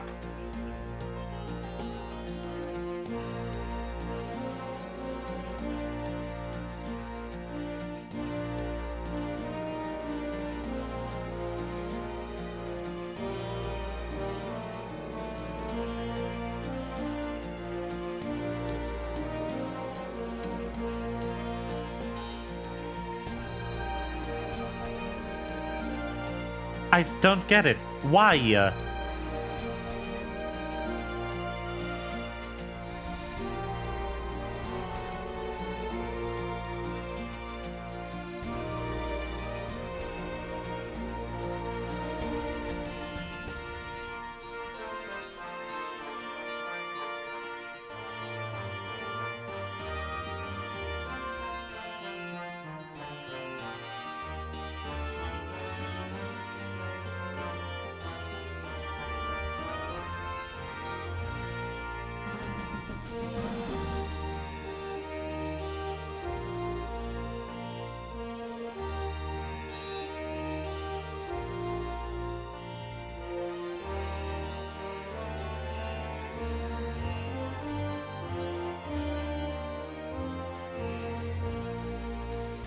This does make no sense. None at all.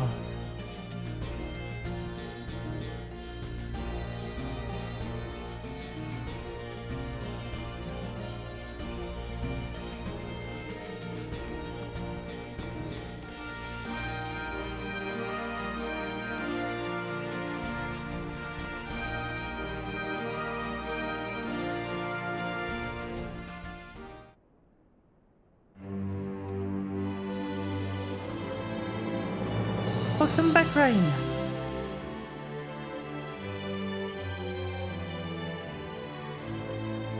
You truly are a force to be reckoned with. If ever there's another Omega, I'd wager it'll skip the experiments and go straight to generating a simulacrum of you. Not that I'd want that to happen. And besides, I don't think anyone can truly mimic your unique strengths. You're a one-of-a-kind hero. So does this mean we don't need to worry about Omega's monsters invading our world anymore?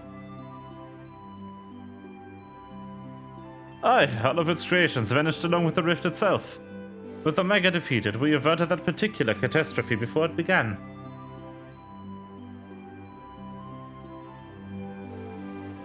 Rain struck the killing blow, of course, but we never would have made it to the point without everyone's hard work and support. Once again, I'm sincerely grateful to be surrounded by such wonderful colleagues.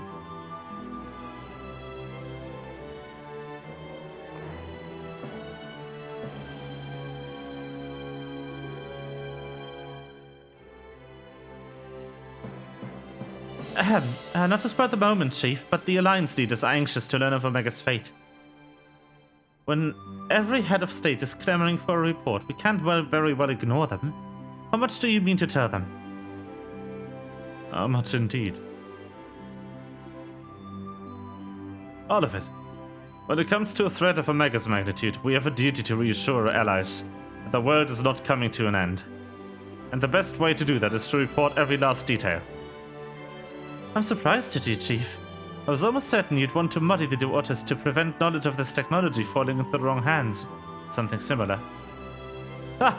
I thought anyone outside a particular circle would even believe the tale. Experiments taking place in a rift between dimensions? Facing off against villains recreated from history and legend? Battling godlike beings from another world? And even assuming some ambitious fellows scheme to build an Omega of his own. The technology required is far beyond our reach, and this terrible weapon's home star, a distant dream.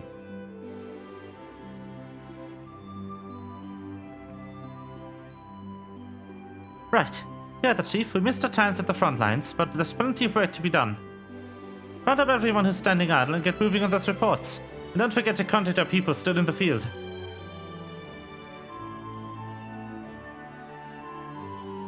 Thank you, Jesse. I'll leave things in a capable... Not so fast, Master Garland. You count as part of the support team. Rain did all the fighting and Alpha did all the running, but surely you have energy to spare. What exactly did you expect? Who exactly did you expect to sign off on those special reports? And even without that did it show. You still have a pile of other company tests that's grown ass high to an Oryx while you were... Fuck me. That's grown ass high to an Oryx while you've been tending to this whole Omega business. More importantly, isn't there someone else you should be sharing this victory with? I should probably head over to the infirmary right away.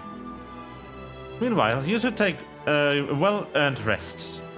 I don't think there's a way to properly reward you for all you've accomplished, but we'll see what I'll see what I can do. I'm just glad to have everyone back in one piece. Take care of yourself, Rain. Yeah, I will. What are your plans now, Alpha? With Omega Gun, you're your own checker now. You can do whatever you want. Anything at all.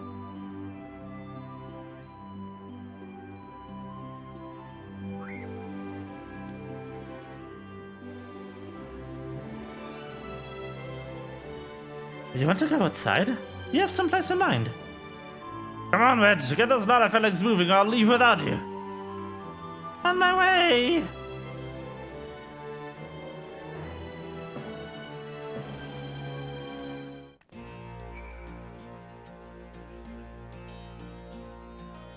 Whee! Alpha seems eager to see what Ruggers Reach has to offer. Shall we go for a walk?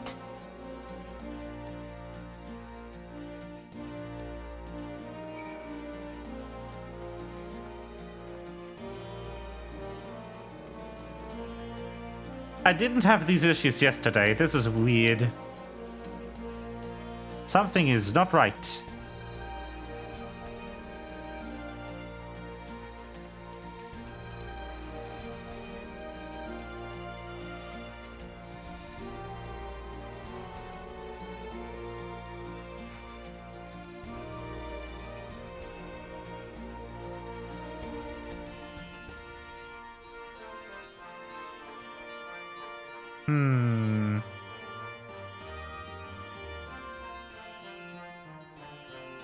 I have one or two things I could propose.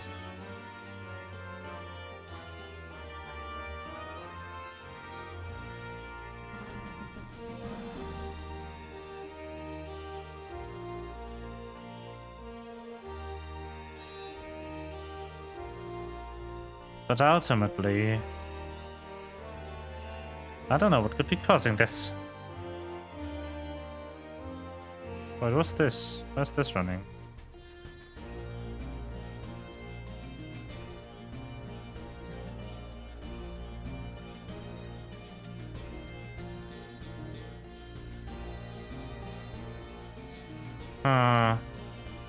No.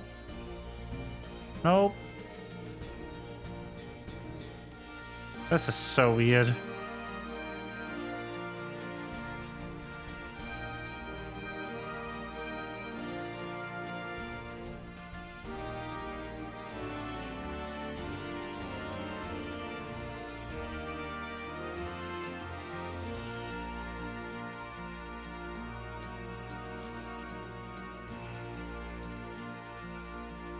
Alpha appears to be watching the inhabitants of Raga's Reach with great interest. Whee!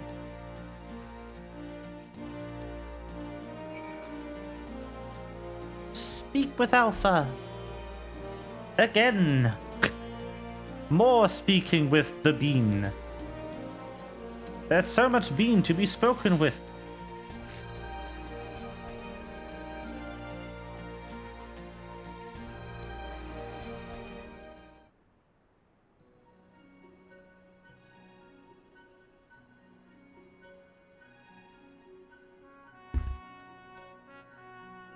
Quickly?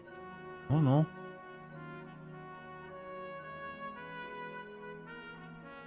Nero's not here!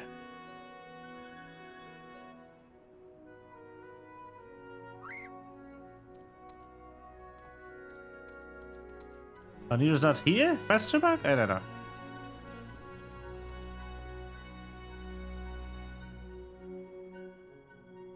Not Eve. He said he needed some time away for recuperation, and then he left.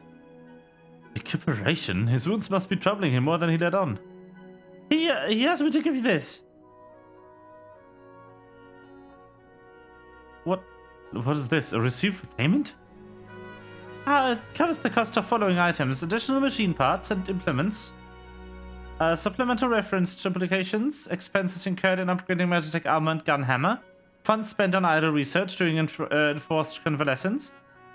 I would also include a large sum listed as gratuity for exceptional services rendered. The entire amount was charged to your name, Master Garland. Find him! I want everyone searching for Nero right now! Everyone! I love it. I love it. Perfect. Good.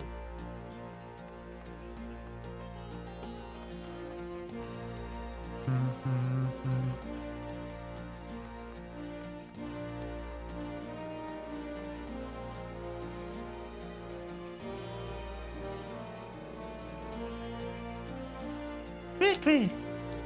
Alpha appears to sense the solemn purpose of this place. A gentle pet might rouse him from a sudden melancholy. Yes! Pet!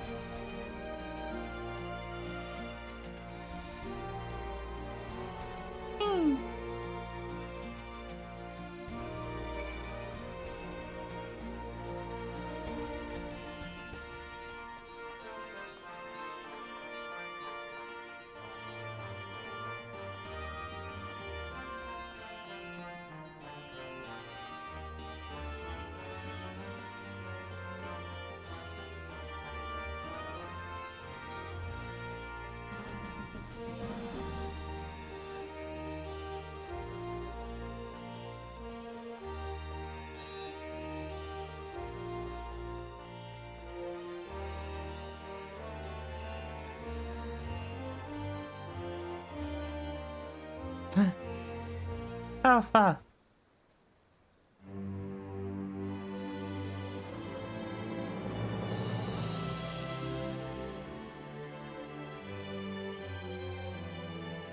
Just the Chocobo theme. Oh, hello. What are you two up to?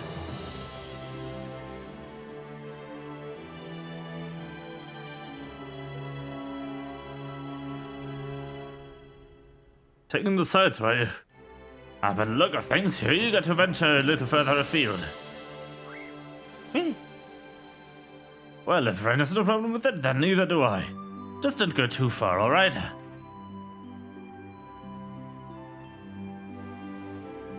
Not good enough, I'm sorry. I'm sorry, Alpha, but we're all too busy to show you around the fringes right now. And I'm not too sure about sending you out there alone.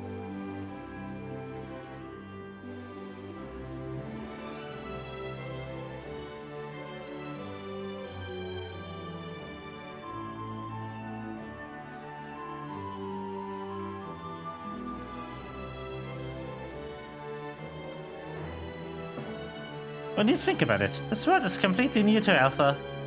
And all he's done so far is travel back and forth between the Reach and the Yarn. Albert his head is filled with questions and curiosity.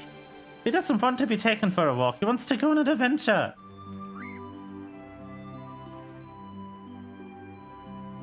Alpha's not some helpless chick, Biggs. He's stronger than you or me, and I wish I was half as brave. He should be allowed to...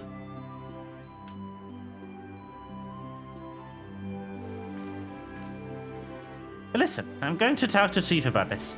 You're an employee, so there are certain rules we have to follow. I'm not saying I'm against the idea. I'm willing to admit that Wedge has a point. But as I said, we've all got important jobs to take care of. The Chief included. Can you wait a little longer? Ryan, would you mind keeping Alpha company until we get back? I promise I will be quick.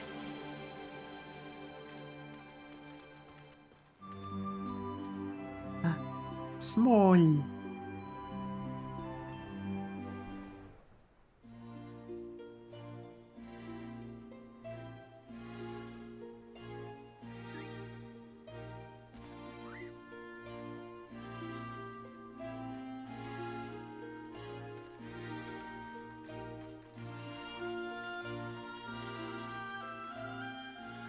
Sorry to keep you waiting. My desk was covered in paperwork, but I've managed to clear away the most pressing matters.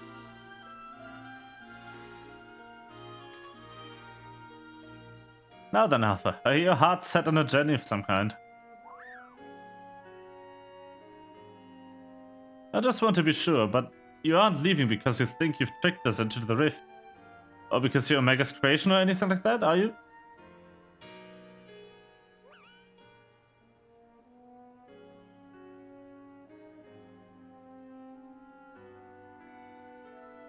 I would have stopped you if that was the case. Pure curiosity, on the other hand, is something I like to encourage. Exploring, interacting with the world. I think the experience would be good for him. Despite Omega's power, its potential to learn was hobbled by hostile directives. Alpha, on the other hand, is free to grow as he pleases.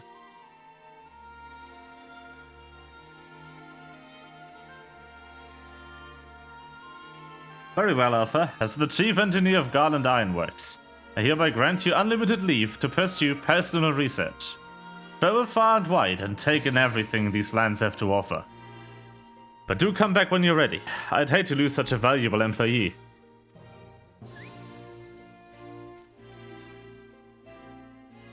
Alpha, I miss you so much! You be careful out there. If anyone seems suspicious or shady, you stay away from them, even if they offer you treats. I'm sure your great foes with the chief will agree. They might not understand you, but at least they'll know you mean no harm. I'm sure you'll make new friends in no time. Just be yourself, you hear me?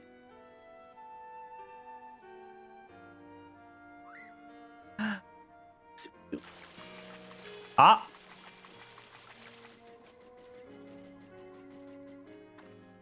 Oh, what the hell's...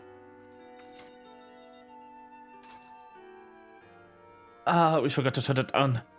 This is there's a model Omega that Wedge and I were working on.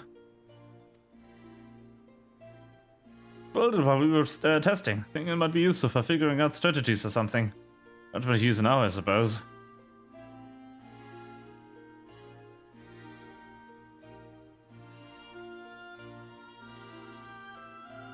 What? You want to keep it? It's just a toy that'll follow you around. If you're happy with that, then it's all yours.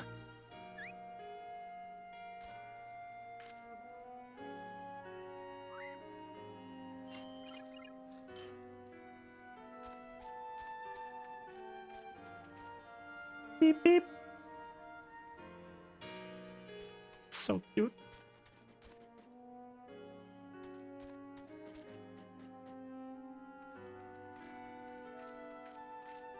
A journey to you, Alpha. Take care.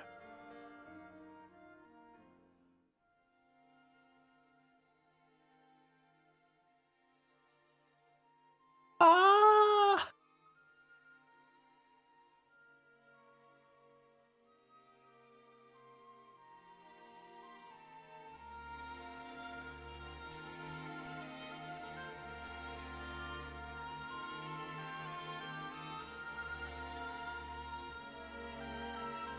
Ah. Something amiss?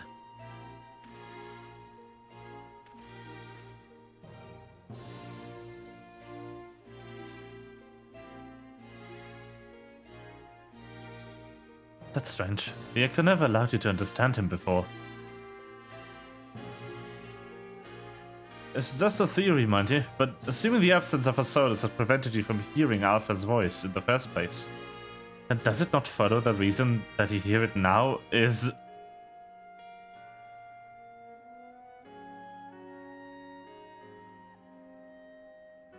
Aye, a little miracle. That explains the sudden urge to travel.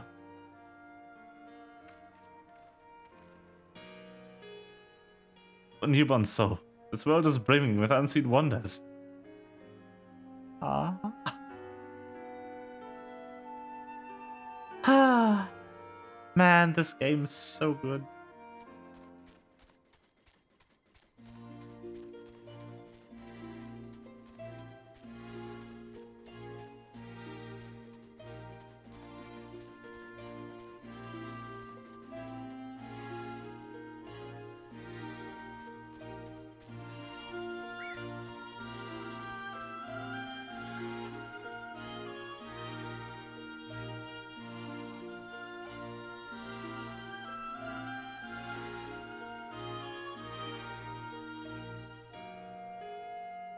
Nero!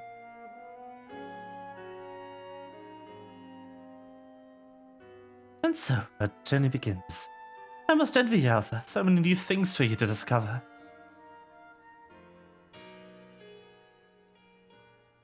Speaking of which, what terrible marvels can I trouble my old friend with next?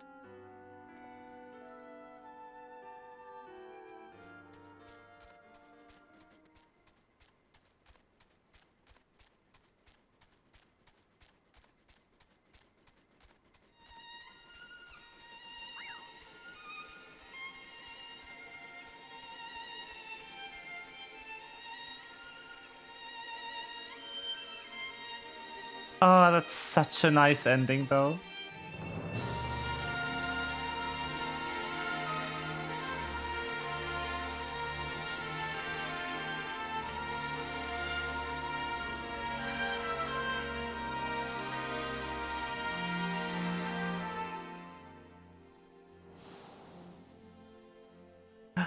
A cave.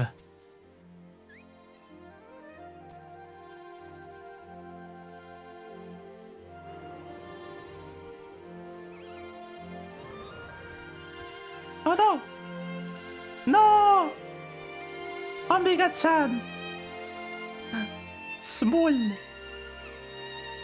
I don't know why I just used Japanese honorific there, but it felt correct. Mini Omega.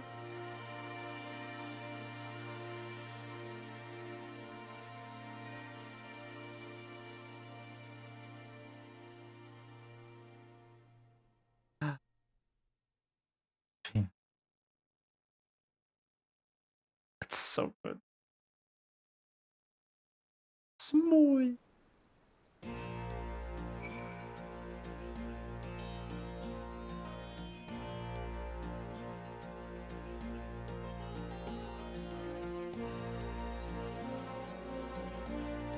Ah, this game makes no sense. Was it the Omega quest line that somehow caused the frame drops? What is happening? I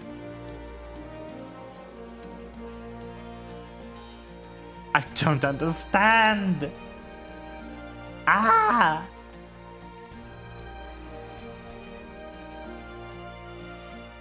I hope Alpha enjoys his adventures. There's so much danger out there for one little chocobo. No, I'm sure he'll be fine. And dwelling such things is not productive in the least. Why don't we discuss a happier subject, like your long-awaited bonus? We drained the coffers to fund your expedition, but why settle for coin when you can have the latest automaton technology? That's right, we're gifting you Premium Mammoth.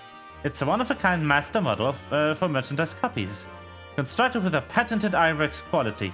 I present you the Clockwork Alpha. I take it.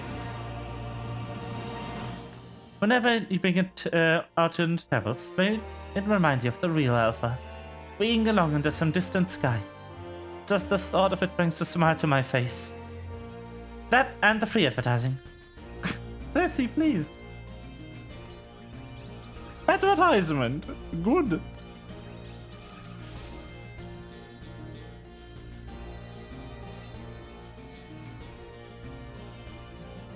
Well, it is how they say. Advertisement.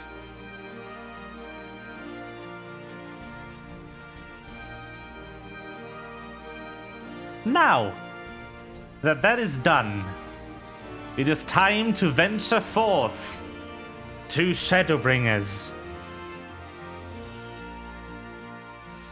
And then maybe we consider doing the raid, the other raid, the Alliance raid. It has really good fights, but it doesn't amount to a lot story-wise.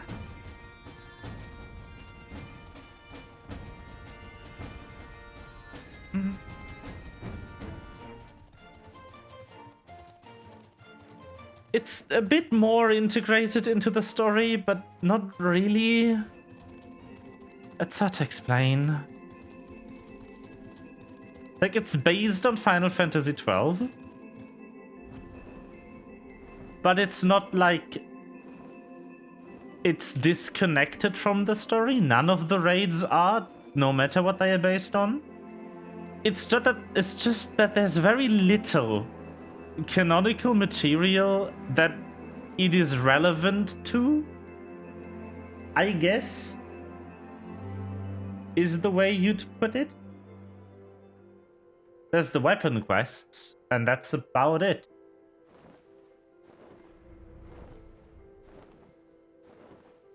Now, the weapon quest, on the other hand, drags in a lot of lore, but it just also drags in this Alliance raid. If you don't play the weapon quest, I don't think the Alliance raid amounts to anything in terms of, like, quest flags that give you different dialogue if you played it. Hello. I've kept you waiting. I heard Master Montoya was searching was something of a recluse, but that seems extreme. Still, I'll happily overlook her eccentricities if she agrees to help us. I'm not at all in my main character voices anymore. Is this a voice? I hope it is. I like Montoya.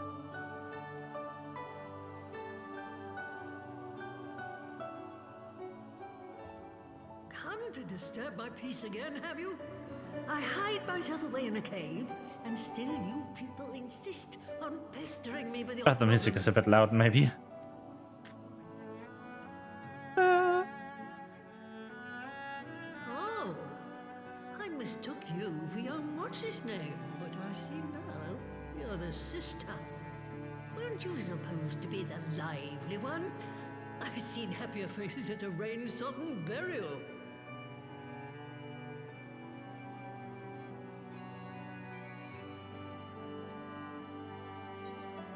Well, I'm sorry to dash your expectations, but the situation isn't exactly conducive to gaiety. Ha! That's more like it. Stoller used to spit and hiss like a wildcat too. Better for a young thing like you to be filled with fire and leave the doom and gloom to your elders. Now, what exactly does this tragic situation of yours have to do with me? If I may, Master Montoya, we have need of your crystal eye once more.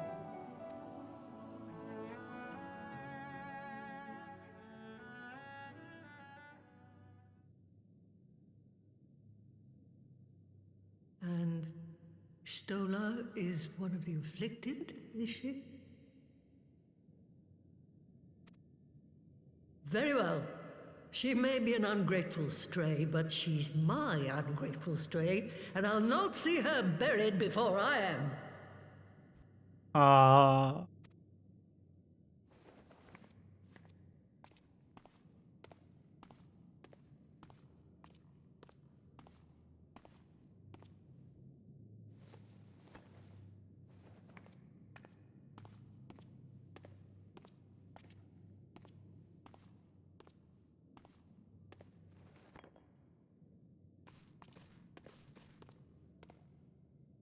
Right. Let us see what we can see. I'll begin from where our friends first fell, and cast my senses out from there.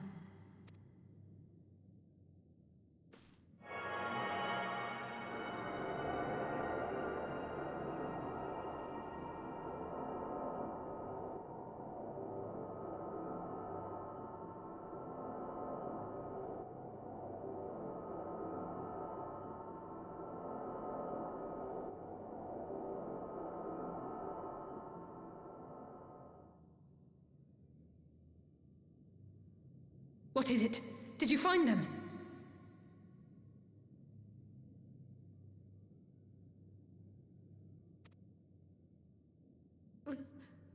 This doesn't make sense. How is it even possible? How is what possible? Kryl, what did you see? The threads, they just ended. And no, I didn't lose track of them. I followed them as far as they went. It's as if they were cut off. Could the ether have dissipated if it had? Oh gods! Their bodies are just husks. It's like the broodmother's daughter all over again. Trauma! No, this is different. The Kalyana girl was already dead, body and soul, when Lakshmi affected her resurrection. Aye, let's not jump to conclusions. If their physical forms yet breathe and show no signs of wasting, then it follows that their souls must still be intact somewhere. But where? That's the question, isn't it, girl? Death has not taken them to the ethereal sea, yet there are no tracks left for us to follow.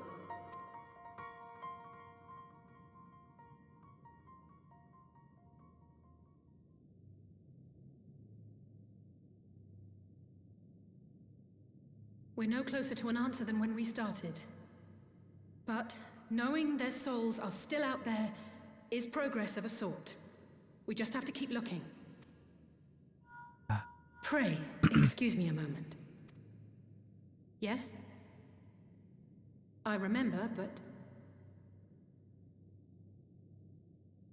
What, to Alamigo? We're on our way. That was Lise. Apparently, a group of Populares have defected to Alamigo, and Maxima, the envoy Alphino left with, is one of them.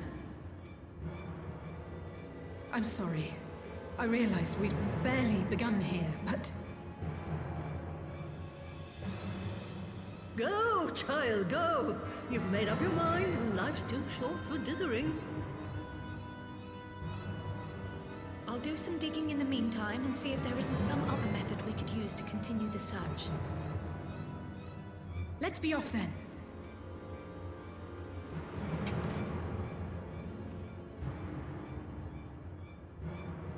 Oh, not again.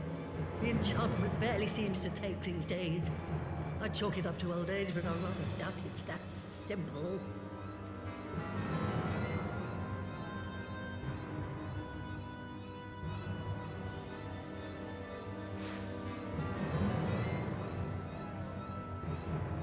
Before they took ill, Y'shtola and Urianger were sharing notes on a thinning of the ether. It seems to be happening all over. Does it now? And here I was all set to blame my woes on that creaking mountain of refuse clogging up the Thaliac. I fear something has gone on. Still, there's naught to be gained from starting at shadows. You can only do what can be done, and that but one thing at a time.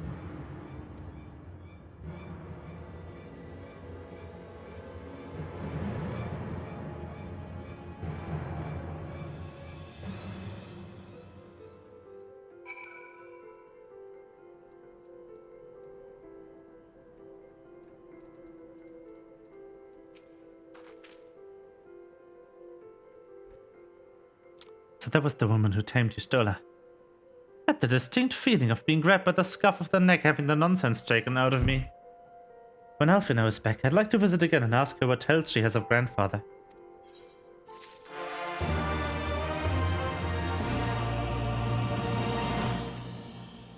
I almost can't bear to hear what Maxima has to tell us.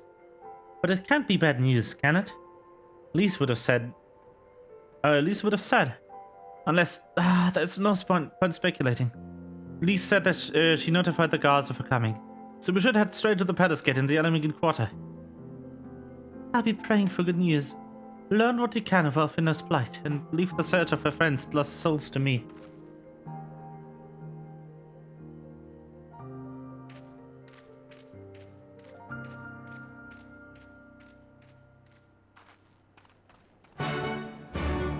Oh, she's running, holy shit.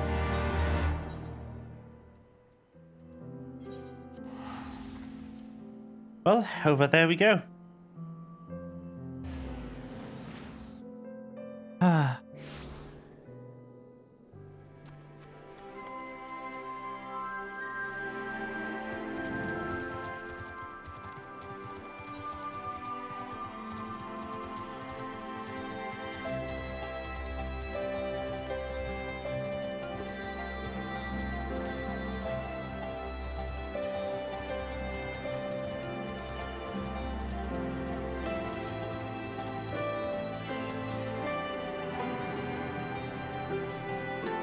Greetings, Science. The commander told me to expect you. Should I show you in?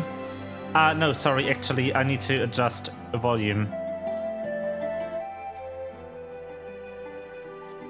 Yeah, that's better. And now the music should no longer be louder than the voice lines. Yes.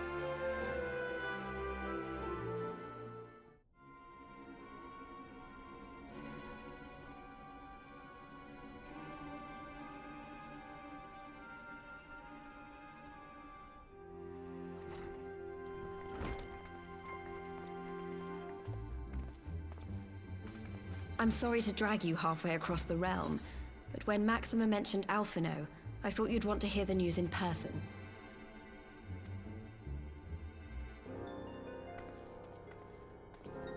Ah, we meet again. Though I was hoping our reunion would be under more auspicious circumstances. What happened to my brother? Where is Alphino? Never fear, my lady. Your brother was in fine health when I took my leave of him, and I have no reason to assume that has changed. You assume? If you will allow me, I shall endeavor to explain events. Our troubles began not long after we departed Doma. While crossing the burn, we were fired upon by the Emperor's personal guard and forced to make an emergency landing. As we stumbled from the wreckage, our attackers fell upon us again, and we would have perished there and then were it not for the intercession of a third party, a band of mercenaries whose leader claimed to pursue a vendetta against the Ascians. This Shadow Hunter, as he styled himself, then escorted us out of the wastes to relative safety. Upon arriving back in civilization, I gathered my Populares colleagues and prepared to flee the Empire. Master Alphino, however, declined the invitation to join us, preferring to continue his investigation into the Ascian threat.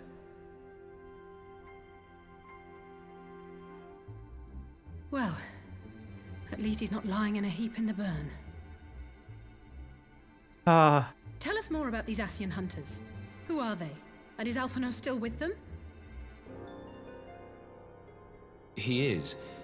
As to who they are, I'm afraid I have nothing to tell you. Beyond the fact that they root out and destroy Ascians, they were unwilling to divulge anything which might serve to identify them. They would not even reveal their next destination. But Master Alphino asked to accompany them all the same.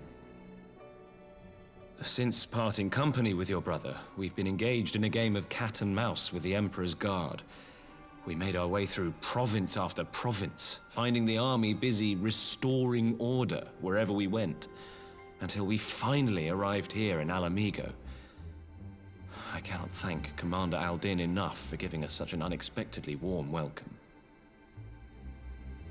I'm not inclined to turn away refugees, no matter which land they call home. And if they can tell me how things lie in Garlemald, all the better. True. On that subject, there is much I would tell you. During the course of our journey, we heard tales that an entire rebel army had been slaughtered in the space of a single night. It would seem my former comrades grew tired of putting down uprisings in the conventional manner, and chose instead to bring a formidable new weapon to bear. Details were sparse, but the rumor alone was enough to dampen the flames of rebellion. I have also heard reports that several companies have withdrawn from their designated provinces and begun marching westward. It is my assessment that the Empire's forces are mobilizing for a large-scale military engagement. Westward? You mean they're getting ready to invade Alamigo? We knew this was coming, but not that it would be so soon. We've barely even begun to shore up our defenses. They won't stop an invading army. No, they won't. Dispatch messengers to the Alliance leadership requesting reinforcements, and send word to our officers in the field to hasten completion of those border fortifications. Prepare to meet the Imperials head on!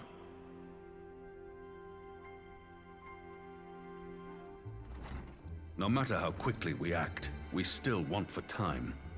When the enemy comes into view, our best recourse will be to open negotiations with their commander, and see that the ensuing proceedings take as long as possible.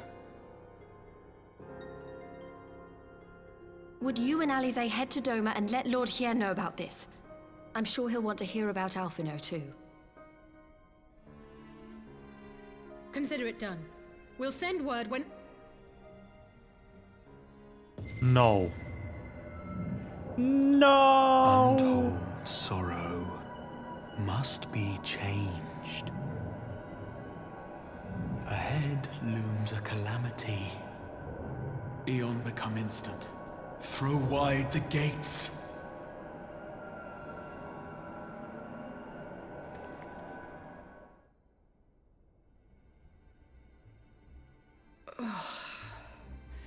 You heard it too.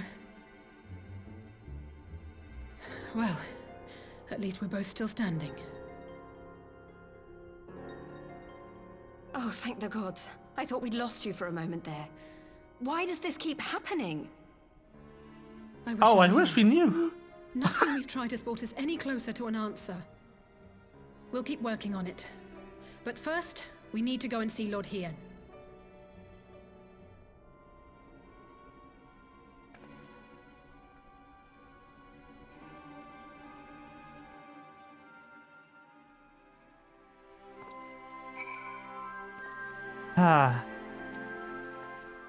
So Elfino is safe, at the present at least.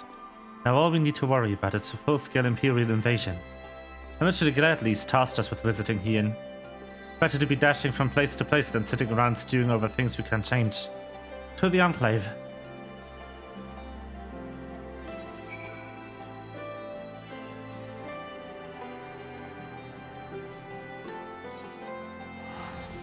Let's go!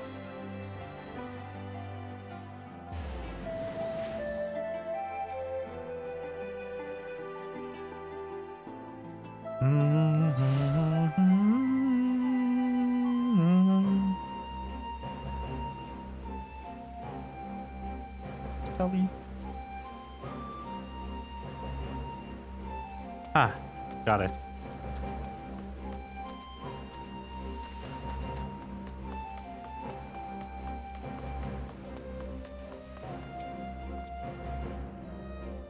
So you have tidings for Lord Hien. May I show you in? Yes. Let me enter, Hien Khan. Hien!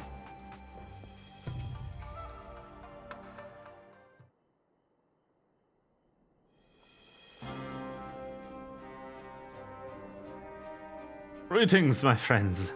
I was just discussing future endeavors with the members of your newly formed alliance. The Continent Confederacy you already know. It was your own strength of arms that won us the cooperation of the Steppe tribes. We've also been joined by our neighbors from Nangsha, the indomitable citizens of Damaska. Through the scattered nature of the lettuce resistance, we somewhat delay the official introduction. These proud peoples have united under a single purpose, to stand against the tyranny of the Gallian Empire. Glad to see your alliance is coming together so swiftly. As things stand, I fear we shall soon have need of your strength.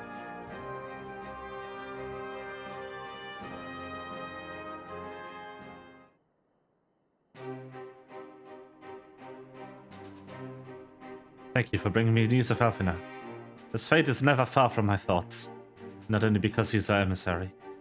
As for this sudden deployment of Imperial forces, I agree that Alamigo would be wise to shore up its borders with all haste. Every report we receive from Machinabe indicate a massing of troops in the western provinces. It seems all but certain the Empire is poised to bring the fist down upon Eorzea. And I would help deflect that blow. But I cannot risk sending reinforcements just yet. We will remain vulnerable to airborne assault until the wall in the burn is in place. That all-important Alagan energy barrier. The energy barrier, yes. I thought to call it something more auspicious. A name drawn from a four lords of legend, perhaps. Sirius Aegis or some such. Well, just a thought. The Ironworks engineers report that they have finished calibrating the generators and are ready to proceed to the testing stage. Have you time to attend the test? You've seen the field which protected us as Lao firsthand. I would be interested to hear how you think ours compares.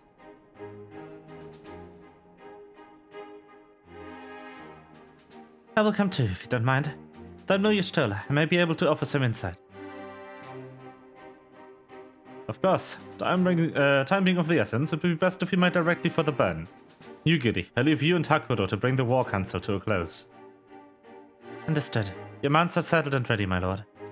Where are the storms?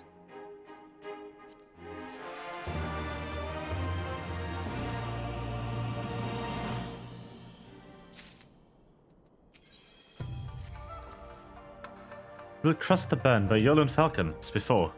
Join me at the Overlook near the House of the Theus.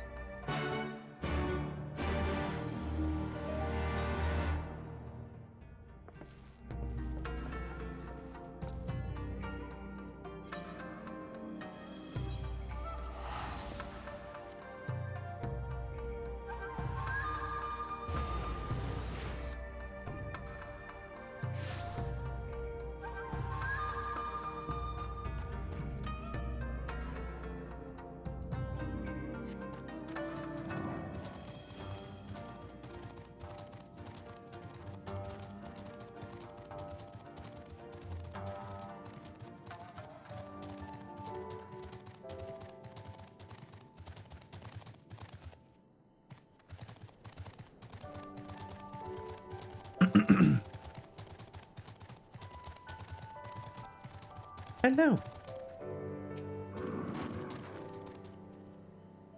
Give the word when you're ready to take wing.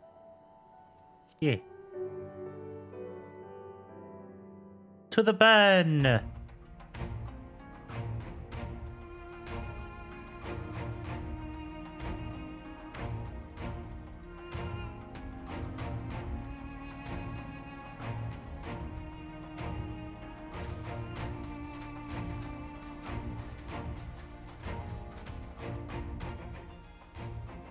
It seems the engineers have matters well in hand.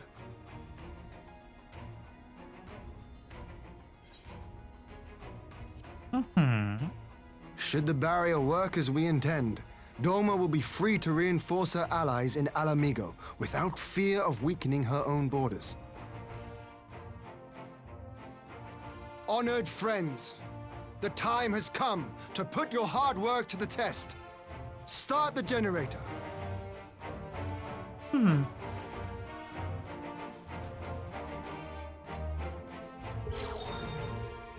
Ooh.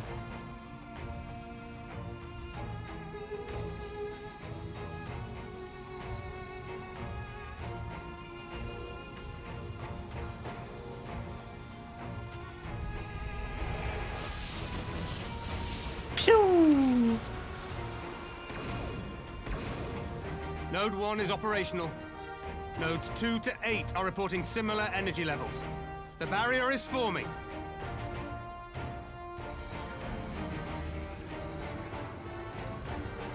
$1,000 yards, 2,000, 3,000. Expansion remains smooth. No fluctuations detected.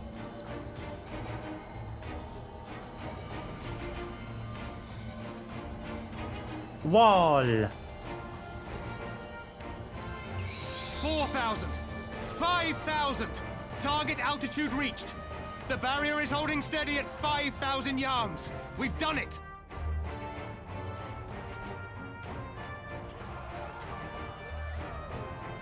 Yay!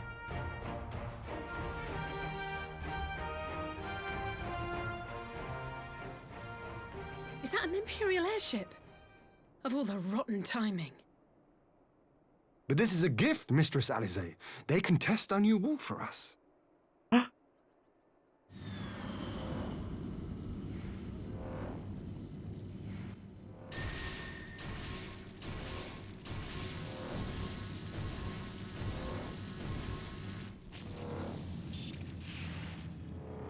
The wall works? Seems solid enough, though I was hoping for a fireball.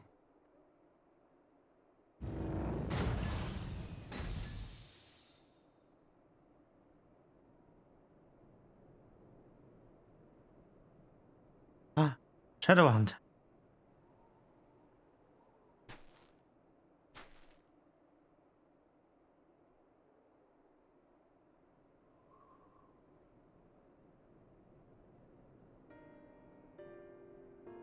By the gods, it's Alphino.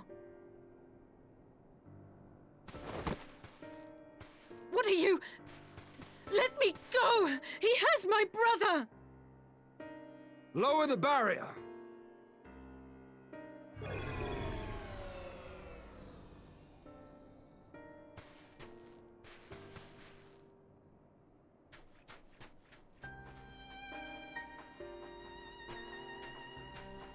Yeah.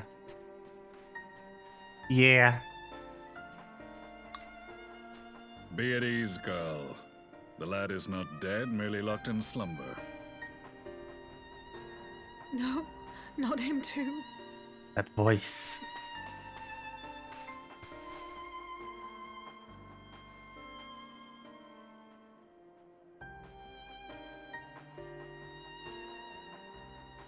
There's a reason they never voice acted him.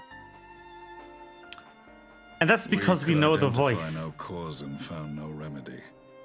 Thus I sought to return him to Doma, and into the arms of Lord Hien himself, it would seem.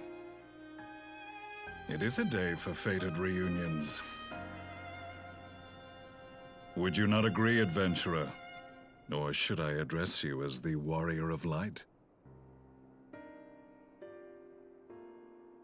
Because, we fought.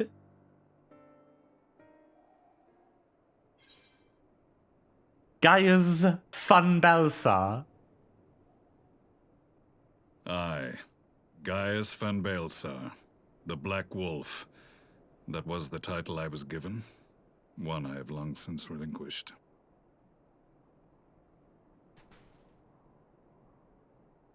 Stand down. The legatus of the 14th Imperial Legion died in Castrum Meridianum. I am no more than Gaius Balsar, a man without rank or allegiance. Impossible. There's no way you could have survived. Yup. Do you remember how it unfolded? I sure did. How I was deceived by La Habrea? How I was convinced that reviving the Ultima weapon would allow me to bring peace to Eorzea? The Ascian used me, as he used so many others, all to further the restoration of his wretched god. Yet even with the might of Alec at my command, you bested me. And as the Praetorium went up in flames, I was content to burn along with it. For a moment at least. A moment of folly. To surrender my life thus would have been to betray all who died for my cause. It was for them that I dragged myself free of the rubble, and swore vengeance on the Ascians.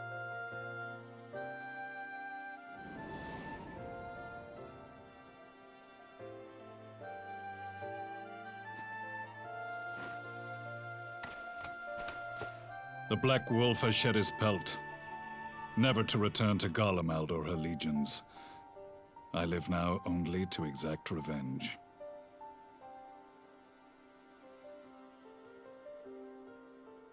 My principal quarry was to be La Habrea, whom I gather you have since ushered onto oblivion. But so many more remain. Long as their kind lurked in the shadows, laboring to sow chaos throughout our world, I would see each and every one dragged into the light and put to the sword. Are the Scions not of like mind? In this single respect, perhaps. Then I shall continue the partnership the boy began, and share what intelligence I have acquired. Among the Ascians, the Black-Masked Ilk are subordinate to those who wear red. This you already know. Yet among the Red there exists a hierarchy. Those set adrift with the shards clearly stand below those still joined to the source. Nabriales, who once dared to intrude upon the Rising Stones, belonged to the former group, and while he was indeed a dangerous foe, his powers were inconsequential next to the paragons of the Source. The first was La Habrea, who plagues us no more. There is also the white-robed Elidibus, and the elusive Emmet Selk, about whom little is known. Name drop. We have files on La Habrea and Elidibus, but I believe this Emmet Selk is new to us? As I assume my brother told you, we have evidence to suggest that an Ascian now walks in the body of the Crown Prince. Have you identified this interloper? Elidibus seems the most likely culprit. As emissary, it is his role to maintain the equilibrium between darkness and light. Your many deeds in Hydaelyn's name have upset the balance, and I believe he seeks to restore it by throwing his considerable power behind the Empire. As a leader of the Ascians, he is one of our primary targets. It was on the trail of this very prey that the boy and I came across the scene of a failed uprising. In the absence of a single Garlean casualty, we inspected the bodies of the rebels, and the lack of any external injury drew my immediate attention.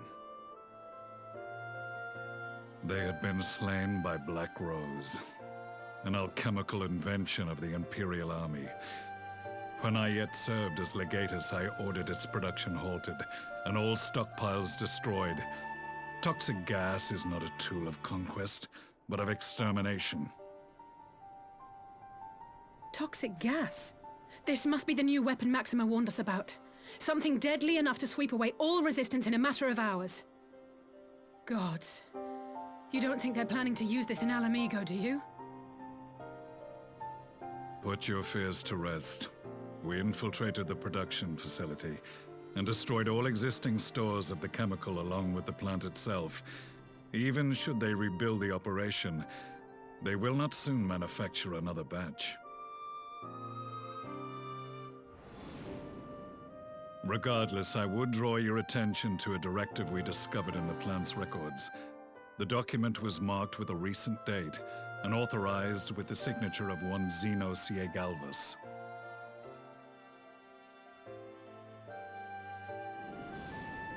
A dead man signing the death warrant for thousands. 'Tis bad comedy.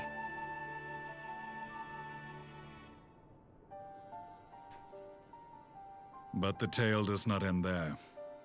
Within that same facility was a chamber filled with devices of elegant design. Cloning technology, we realized. And what should we find in each and every incubator? But a young Emperor Solus.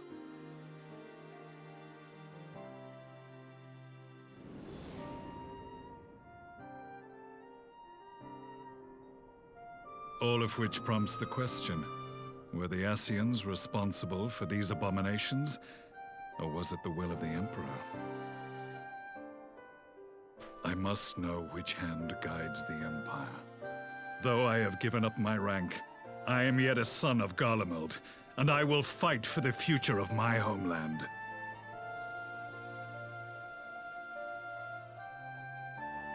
It is time I return to the hunting of shadows. We should focus on our common foe. To reopen old quarrels now would serve no purpose. You saved my brother's life, so I'm willing to let sleeping dogs lie. But in truth, it's not my decision to make.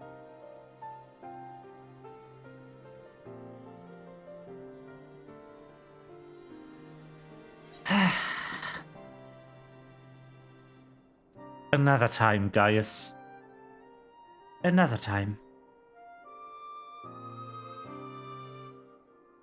There was a time when I scorned those who placed their faith in false gods, even as I, in my blinkered conviction, place mine in Ascian promises. Unlike yours, my strength of will and my restraint was found wanting.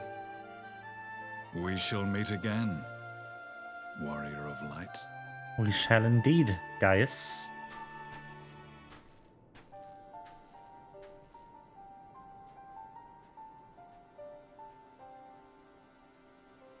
So that was the infamous Black Wolf.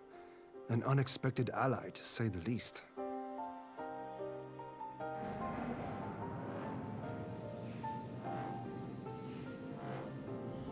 Well, I am content to leave the fine-tuning of the barrier to cleverer minds. Let us bid our friends from the Ironworks farewell, and see what can be done for Alphino back in Dorma.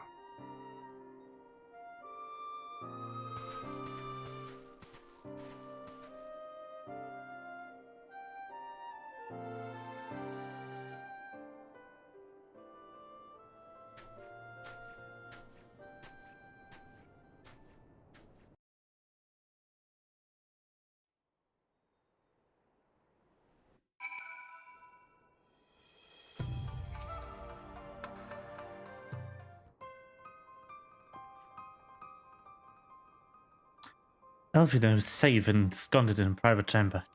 My finest healer is examining as we speak.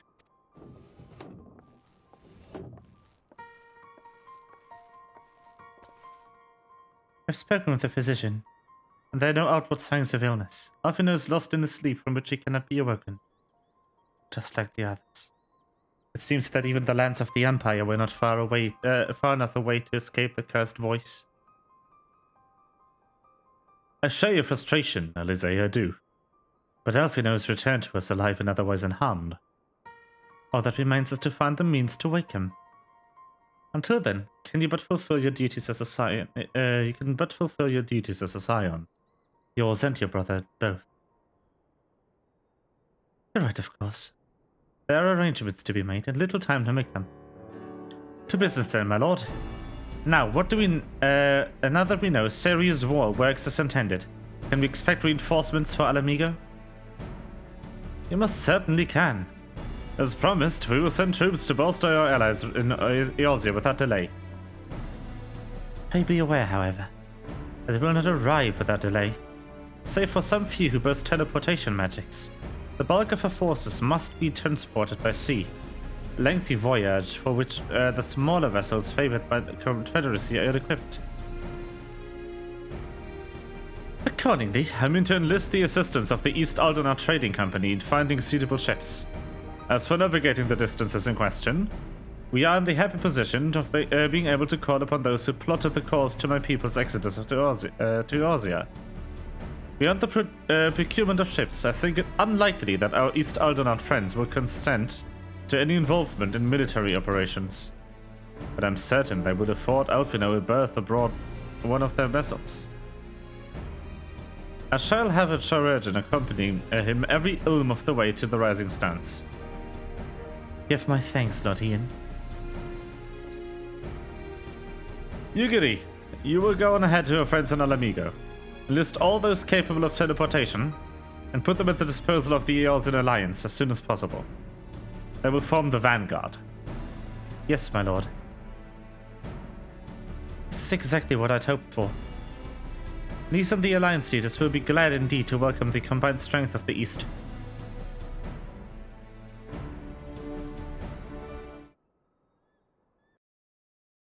Yee. Meanwhile, at the Black Rose chemical plant.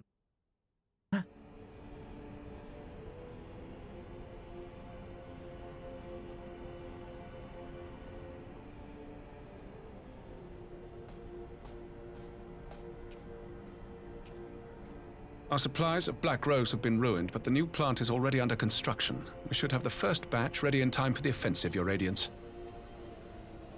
See that you do.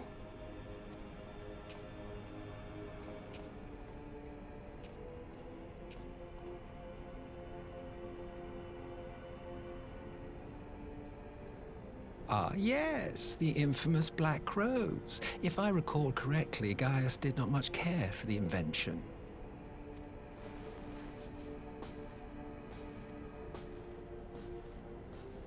A ruthless and indiscriminate weapon indeed, this airborne poison. It seems you are capable of making decisions worthy of your bloodline. With no gift for sorcery, we Garleans must look to Magitech to even the odds. If it spares the needless deaths of our soldiers and serves the cause of this empire, there is no method I would not employ. How very noble of you. Truly, though, I must commend you for embracing your role as Emperor. You play the part of the determined ruler Well, sometimes even I catch myself believing.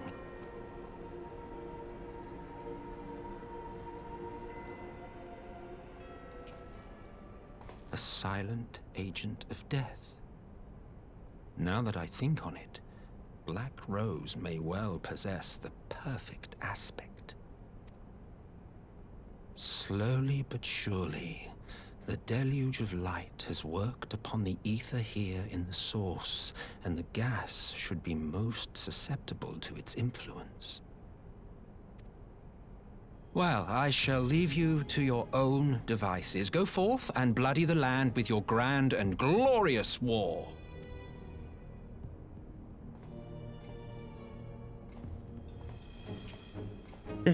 While you do what, precisely?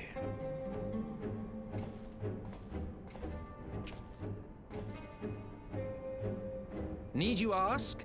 I will be doing what all Ascians do.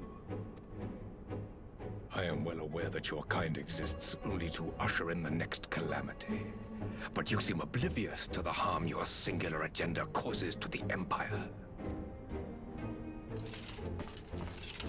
You cannot have forgotten the events which followed your mortal demise.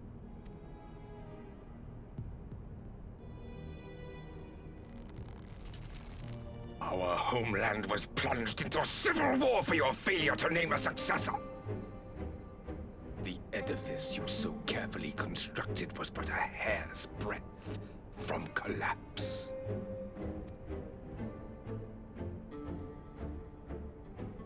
Are you truly so naive? You thought me oblivious to the consequences of a departure so painstakingly timed? It was by design?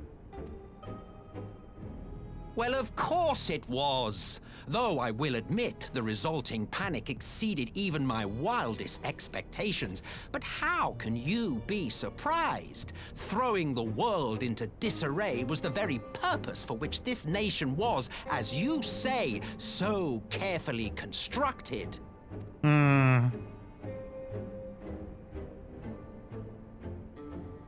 Now, if you have no further questions, I must be on my way.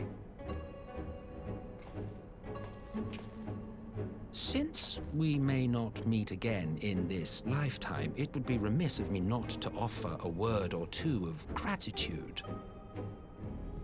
I really must thank you for this surplus of vessels. I can mold any host into my own image, but having bodies tailor-made for me in this fashion is so much less tiresome. You dabbled in Allagan cloning techniques, yes? It certainly is a compelling, not to mention entertaining, field of research. And of all the options available, you chose the Founding Father on whom to experiment. You have a twisted streak to you, Varus, like grandsire, like grandson, hey? If events play out as planned, this will become something of a family enterprise. You will be the capstone of this world, I the anchor and shard, and together we will give the lie to this star's fraudulent existence.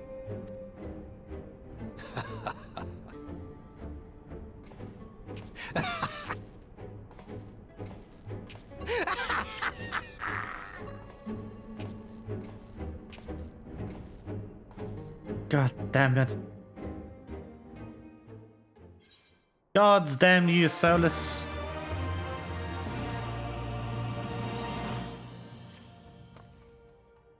I must leave now to convene with Eosia's leaders. And it may be some time before I return to Doma. Hakuru, I leave you in command. My lord!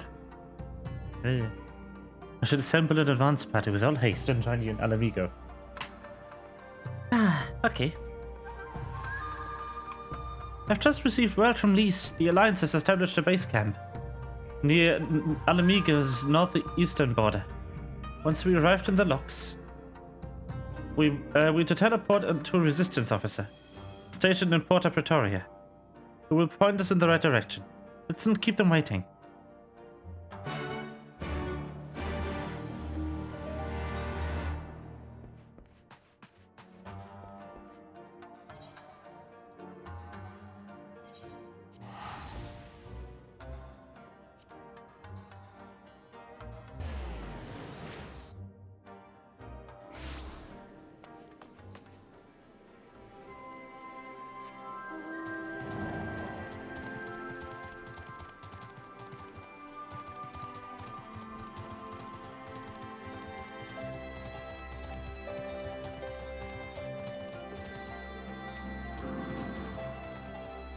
Ah, you must be the Scion party I was told to look out for. If you'd follow me.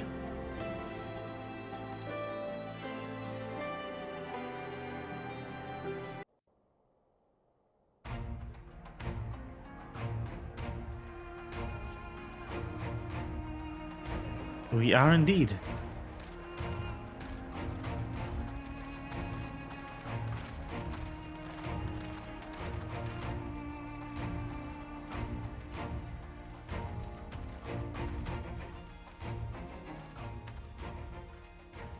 Welcome back, you two. Greetings, Lord Hien. Glad you could join us. Glad to be here. I would have come sooner, were our own defense is not in question, but I am pleased to report that our soldiers are assembling for deployment to Alamigo as we speak. We're grateful for your support. Thanks to the efforts of our allies, it won't be long before we've established defensive positions on this front as well.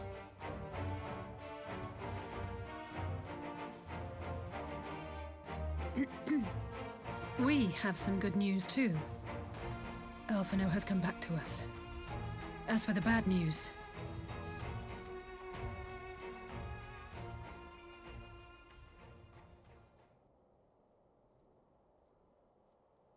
So, Alphino won't wake up, Gaius van Baelsar is alive and hunting Ascians, and the Empire is planning to poison us all with toxic gas.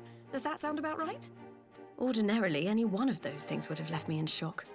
But the way things have been lately, it's all starting to seem pretty normal. Getting back to your report, are we sure this Black Rose is the weapon Maxima was talking about? It fits the description. And it seems we have Alphino to thank for sparing us an early demonstration of its effectiveness. I have a feeling this won't be the last time his bravery in the Empire will serve us here in Eorzea. The threat of an unknown weapon has had us all on edge. But now that we know what we're dealing with, we can take steps to defend against it.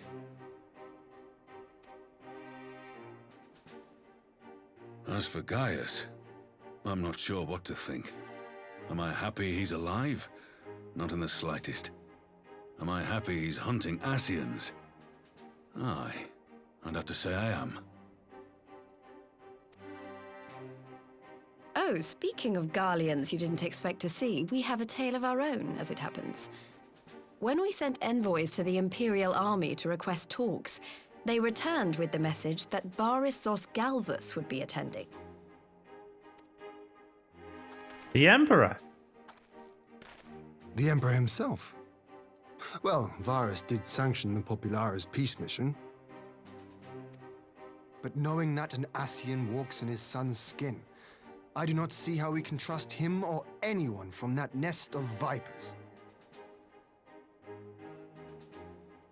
True. The Alliance would proceed with negotiations regardless, if only to give ourselves more time to prepare. We do, however, require your cooperation. Right. Yes. So, as a condition for the talks to go forward, the Empire has requested that a member of the Scions be present. There'll be a representative from each Alliance nation, of course, but I'm afraid we have to ask that you come along too.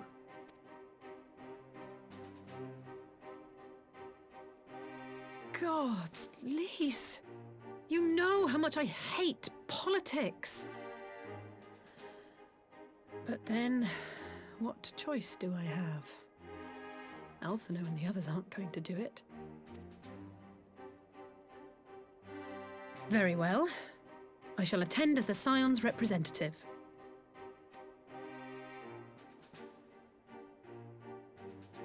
In case you're wondering why I didn't ask you, the Empire also requested the presence of Eorzea's champion.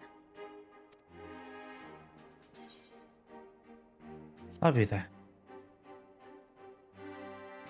That's settled then. We don't know what Varys means to bring to the table, or why he wants you there, but having you close at hand will make all the difference.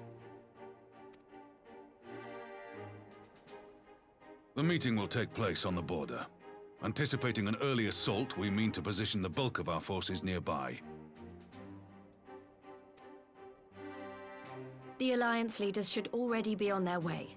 Once you're ready, we can head out and join them.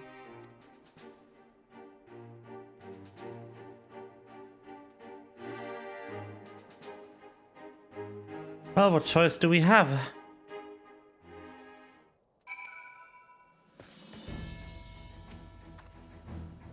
Well, I don't suppose it's polite to keep the Emperor waiting too long, shall we?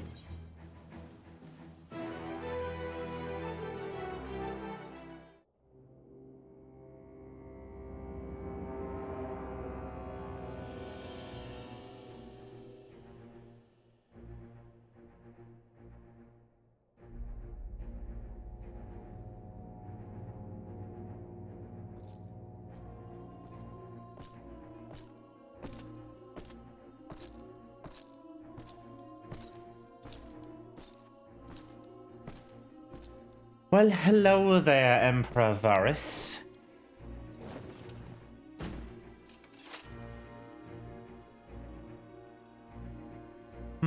How may we help you today? Esteemed representatives of the Eorzean Alliance, on behalf of the Gallian Empire, I thank you for inviting me here today.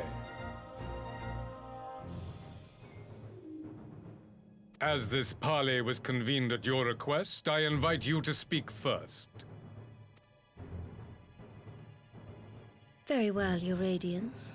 I, Nanimo Ulnamo, 17th in the line of Ul, should be pleased to oblige you.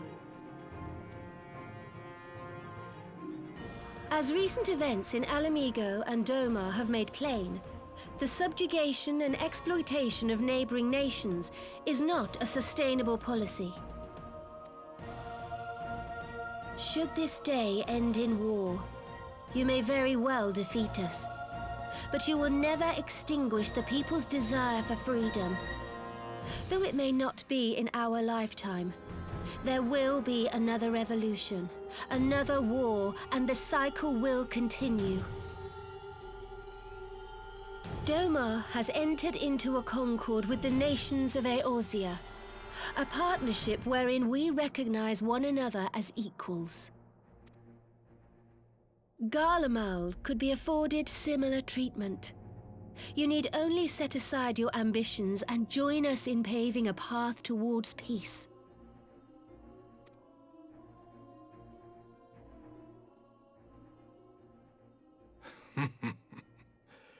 You will not win me over with sophistry, Your Grace. As you know only too well, this alliance lacks the strength to keep the peace within its own borders. Even now, your struggles with the Beastmen continue unabated. Divided, you sow this fertile soil with the seeds of your differences and reap naught but discord and chaos for your trouble. Eorzea must be united under one leader, one purpose. I would offer you both and bring an end to your strife. With all due respect, Your Radiance, the only thing that you offered the people of Alamigo was fear and hopelessness. The citizens of Doma can also attest to the meager arms of Imperial rule. There is no purpose to be found in a life of oppression, each day more uncertain than the last. Our people are willing to die for their freedom. A great many already have, and countless more will, if we don't put an end to this madness here and now.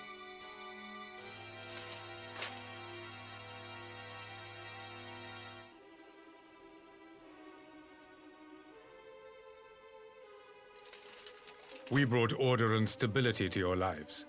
This madness and bloodshed is of your own making. You broke the peace, not Garlemald. Peace. Order. You kill our peoples, despoil our lands, take everything that is ours. And what? You expect us to lick the boot that grinds our faces into the dirt?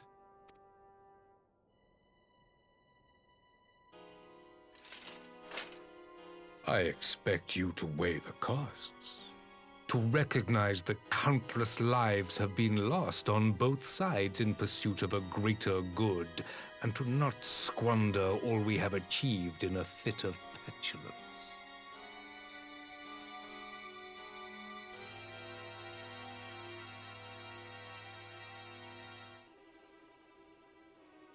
Your Radiance. I fear I can personally attest to the dangers of pursuing one's vision with such righteous fervor. For 1,000 years, the Holy See of Ishgard waged war with dragons. 1,000 years of sacrifice, of sorrow and hate, in which we bathed in the blood of friend and foe alike.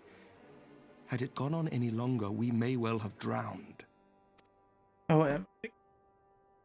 Yet we have chosen to raise ourselves out of this bloody spiral, and have since made peace with our former enemy.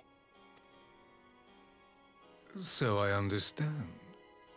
No doubt the dragons were more receptive to your overtures in the wake of their leader's demise.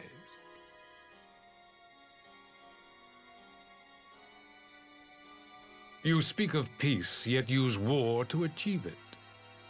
Your father would not have bothered to obscure his intent with honeyed words. He understood that strength is all that matters in the end.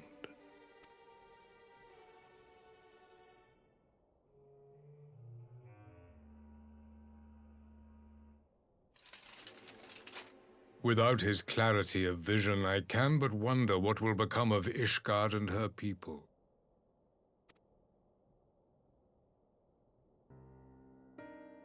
There was a time when Garlemald, too, lacked a leader of conviction. Weak and unable to wield magic, we were at the mercy of the strong, from whom we sought refuge in the bitter cold of the north. Were it not for the discovery of ceruleum and the subsequent development of magitech, we might never have gained the power to take back that which was rightfully ours.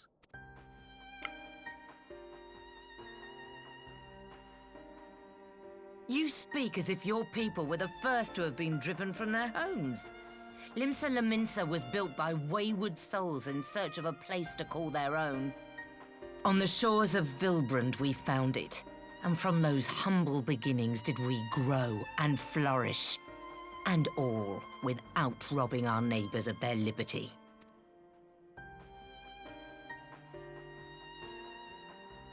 So saith the pirate.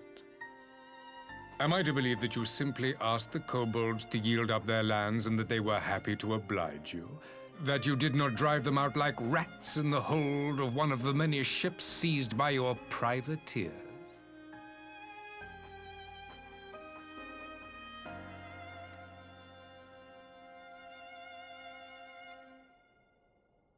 I will concede that after centuries of exile, reclamation may be mistaken for invasion. Nevertheless, it is not. And those who till stolen soil have no right to object when cast out in turn.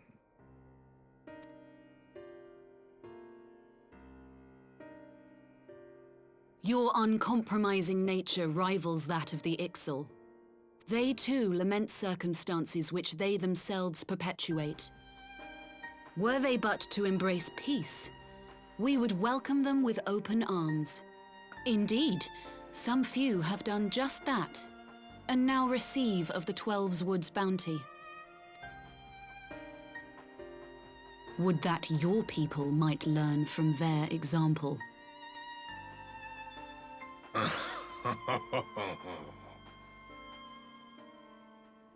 You dare compare us to the Birdmen? You who thought to invoke the 12 and threaten all of creation?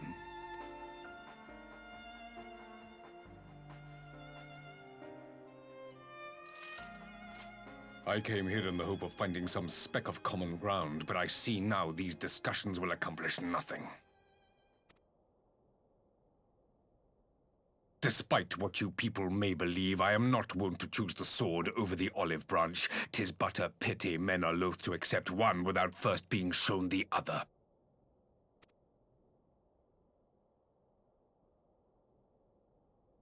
Wait! I beg you. This meeting was supposed to be a chance to find a way forward together, not to bemoan the missteps which brought us here. Please. If you truly consider violence a last resort, there must be a way we can come to an agreement.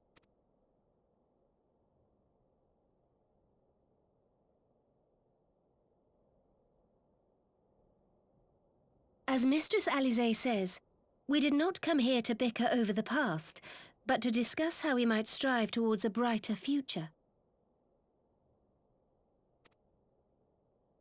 Emperor Varys, may I suggest a short recess, that all present might compose themselves prior to beginning anew?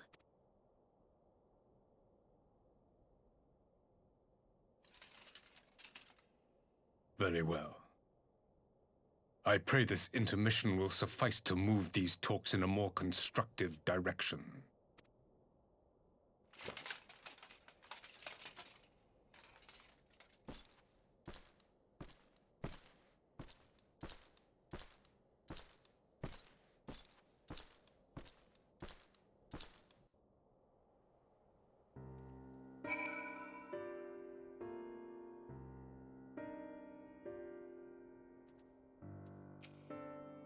Phew, this is really not my forte.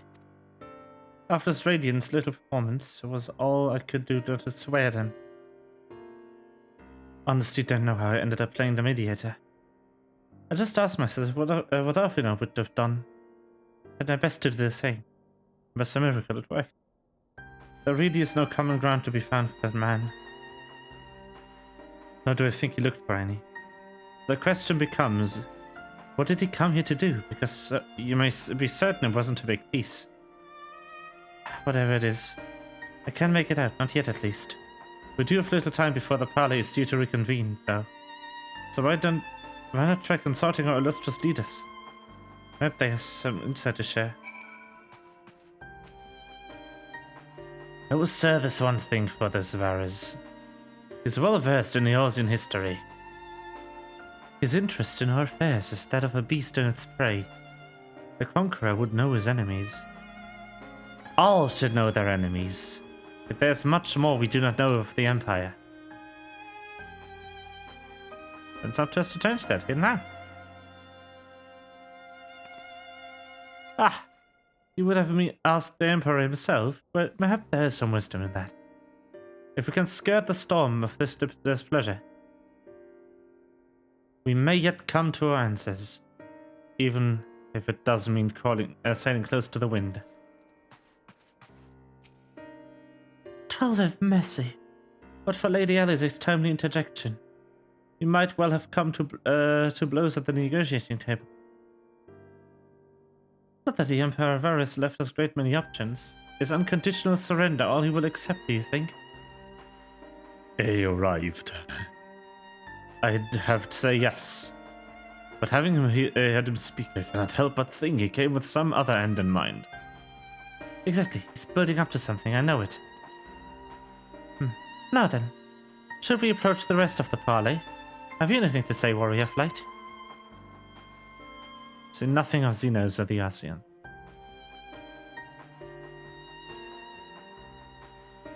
I believe he's more apt to reveal the truth if we put him at his ease. May I be right? Thank you, Rain. This parley was never light to bring peace, but I had hoped to learn something of Emperor Varys' relationship with the ASEANs. As had we all. Yet if he is in league with them, he is not like to volunteer the facts, and if he is not, how much weaker would his position seem for their presence? If we are to broach that particular subject, we will need to be subtle. Would that I knew more of the man? If you would indulge me, not Ian? You received an imperial education, did you not? Is it true that the Emperor's will is considered absolute? There's no higher authority in all of Garlemald. Nor else in the heavens. Come to that. Veneration of the gods is forbidden. The only worship permitted being that of His Radiance's own person. It's so suspiciously like a religion in itself. I share a disdain for the hypocrisy. Even as they denigrate the idea of faith, they revere their leader with a fervor others reserve for the divine. Does a flaw come into much of the doctrine they fed us? Logical on the surface, perhaps, but contradictory upon closer examination. I wonder if a discussion of the various discrepancies might prompt Varys to review something. You spoken with everyone then? Good. Now all that remains is to await the pleasure of the Emperor. And hope we fare better at the second attempt.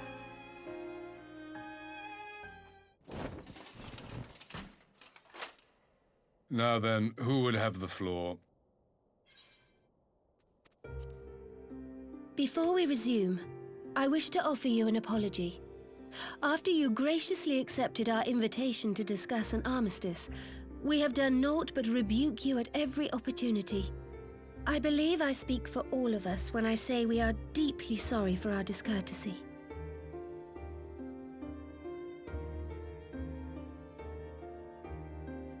I'll admit your familiarity with our affair surprised me, and served to remind me how little I know of yours. I think all here can understand the desire to reclaim one's homeland. But why expand further? That is my question.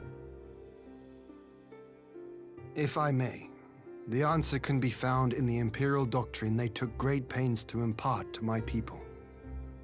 Recognizing the threat icons pose to the world, Solus Zos Galvus decreed that they were to be eradicated. To this end, he began a campaign to unite all lands under the Garlean banner. Or so we were taught. Yet the Emperor only reached the burn, the Baron said to have been laid waste by icons, after conquering all the lands that lay between. What is more, I am quite certain the practice of summoning was not nearly so widespread in the days before the Empire's founding. When you put it like that, it all starts to sound like an excuse, doesn't it? But to distract from what? Why are you really waging this war?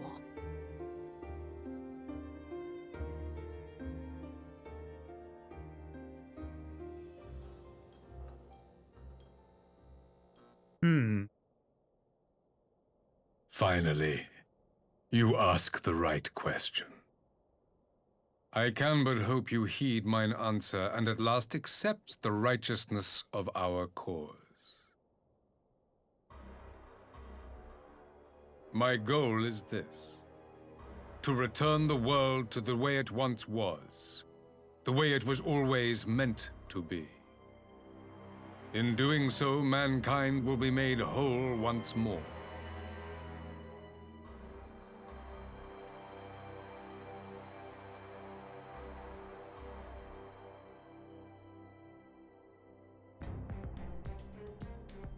No longer will we suffer from the dissension born of our differences. There will be but one race, a perfect race, as we were when time began. What in Rhalgr's name are you talking about? I am talking about the origins of this star, of the source and its 13 reflections. At the instant of the great sundering, 'twas not only the world that was shattered, but mankind itself. Thus were we divided into myriad races, each with its own unique imperfections. That is why man looks upon his neighbor and feels fear and hatred, why he wages war, why he kills his brother. You all in your own way have proven as much today. The peace you seek is but a fleeting solution to a fundamental problem. One which calls for more drastic measures. Subtle inclusion of the sin of Cain.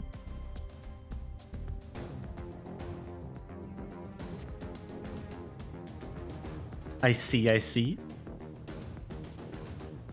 To bring about everlasting peace, our worlds must be rejoined.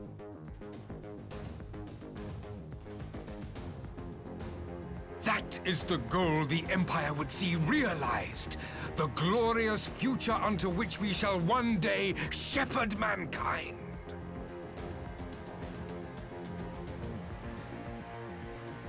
A rejoining of worlds. I have heard this tale of the Source and its reflections before. Are these not the self-same desires as the Ascians? Emperor Varys, do not trust in their words. They will lead you to your doom. My father thought to use them, but in the end he succumbed to their temptations. He embraced summoning like so many other pawns before him. Do not tell us you mean to do the same.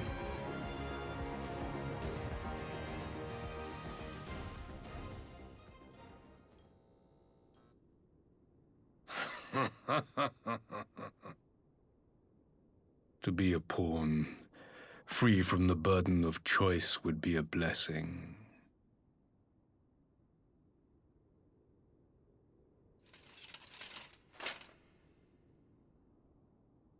But I forswore that privilege the day I learned that the Garlean Empire was built by the hand of an Ascian.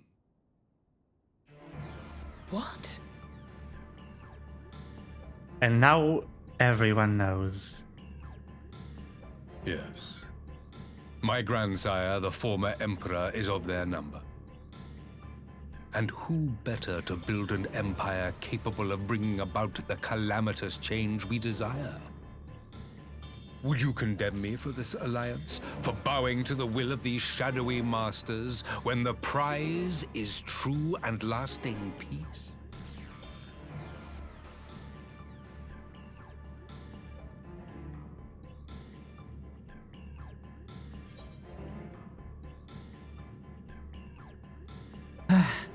Your prize is a lie. Your master's demons.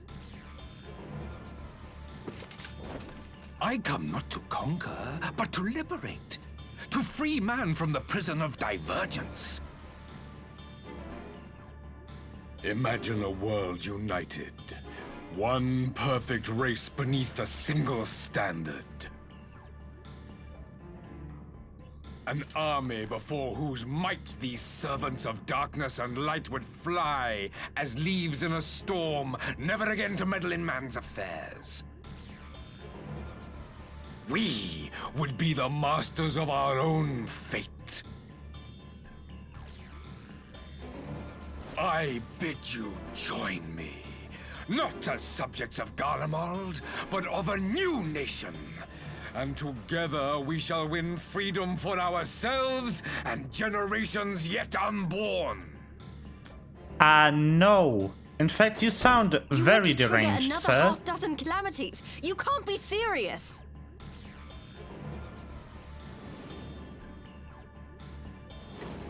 Have you forgotten how many died? There will be no one left. Do you truly imagine we would aid you in your bloodletting? It is unthinkable, unconscionable.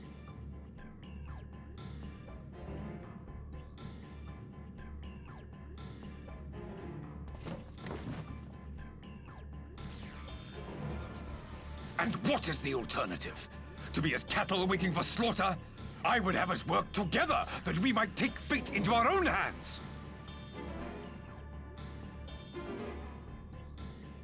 Into your hands, perhaps.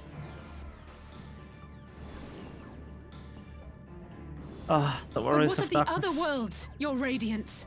With every calamity, you obliterate a star and every soul that dwells on it. To the Ascians, we are all but tiny, momentary specks within an indifferent universe. We cannot hope to oppose them until we have been made whole once more.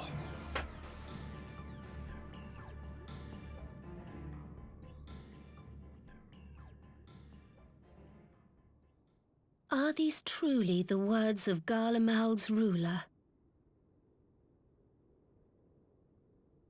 The flaws and foibles which you so abhor are what make us who we are. Every nation, even yours, Emperor Varys, is made whole through the combination of these imperfections, the strengths of one compensating for the weaknesses of another. While it is true that man succumbs all too often to anger and avarice, he may yet overcome his baser instincts through the forming of bonds with others, fostering community and cooperation.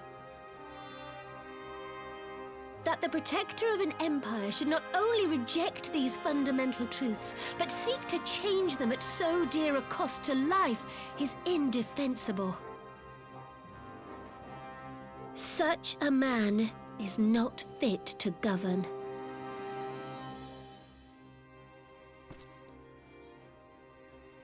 And you, warrior of light, would you refuse me as well?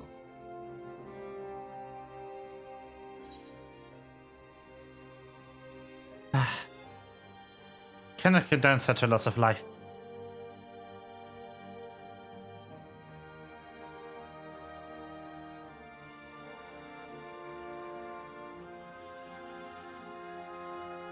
It would seem the Alliance is of one mind on this matter.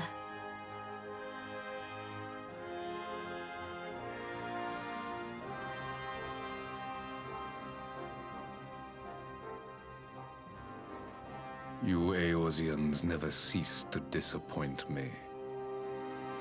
Though I suppose I have only myself to blame for expecting more from savages. This discussion is at an end. I bid you make ready for our next meeting. It will not be at the negotiating table.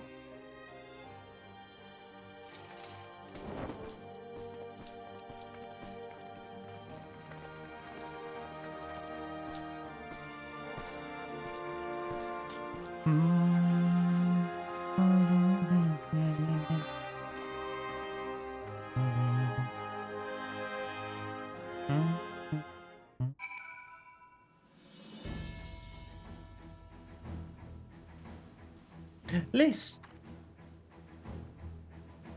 I came back to find Doma's advance party already waiting for battle.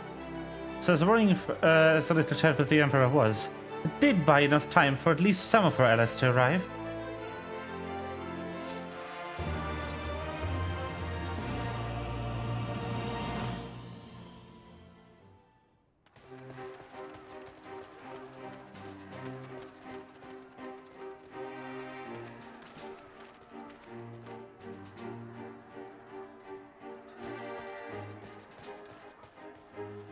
I'm not sure what I was expecting from our meeting with the Emperor, but it wasn't that. Still, at least we know now what he's really after. Aye, a future built on a mountain of bodies.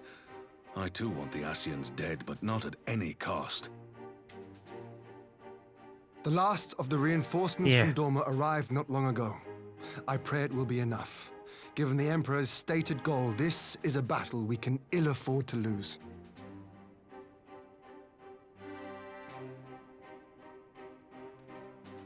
If the Garleans come in force, we may not have much say in the matter, even with our combined strength.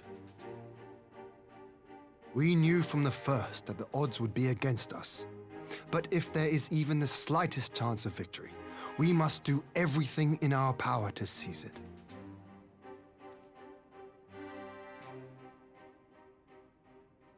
We must seize it, full stop. Here!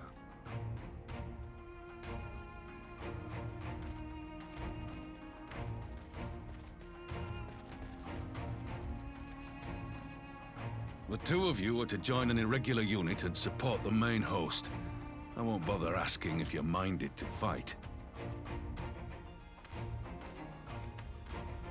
After coming this far, how could I not?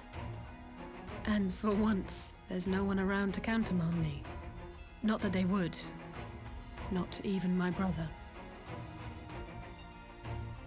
But we all know who'll really make the difference. Ready to frighten some Garleans?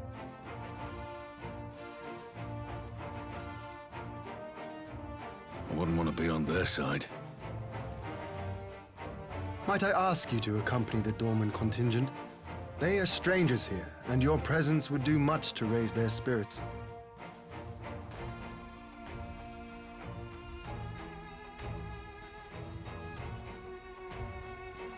We would be honored. When our people stride out with you in their midst, I dare say the Eorzeans will feel an ilm taller themselves. High spirits have a way of spreading. What I wouldn't give to join you. But my duties as field commander will not allow it. I'll leave the front lines in your capable hands.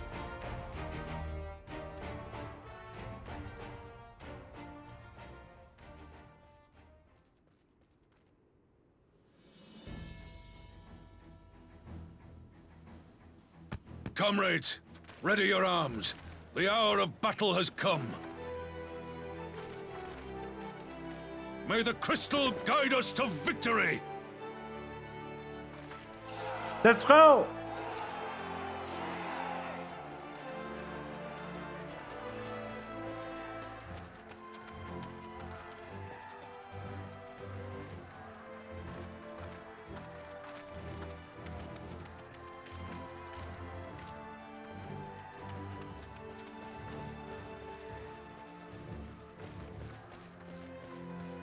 Since the others couldn't be here, we'll have to fight twice as hard.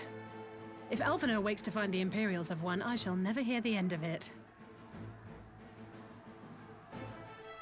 It's strange. I thought I would be terrified when the fighting started. I should be terrified. But with you at our side, I can't help feeling everything is going to be all right.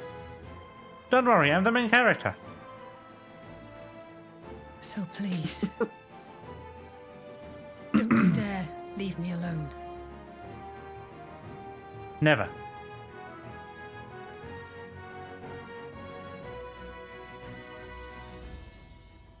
No matter what happens, we have to survive together.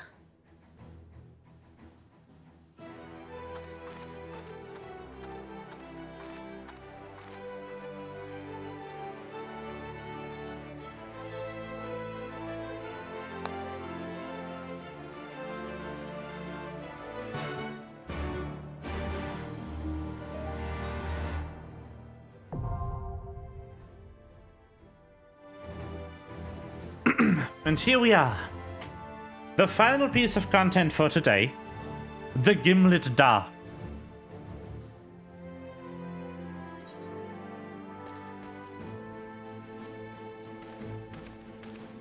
Which I actually can't enter. Amazing.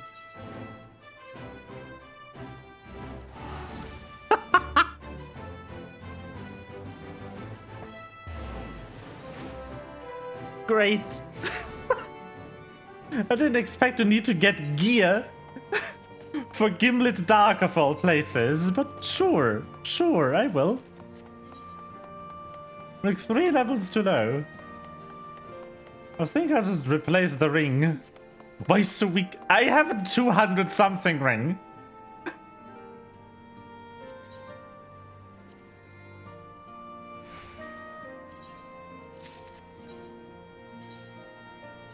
There we go, that's better.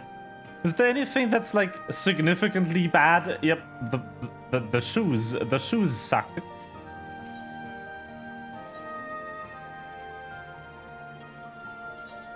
My gear is garbaggio. There we go.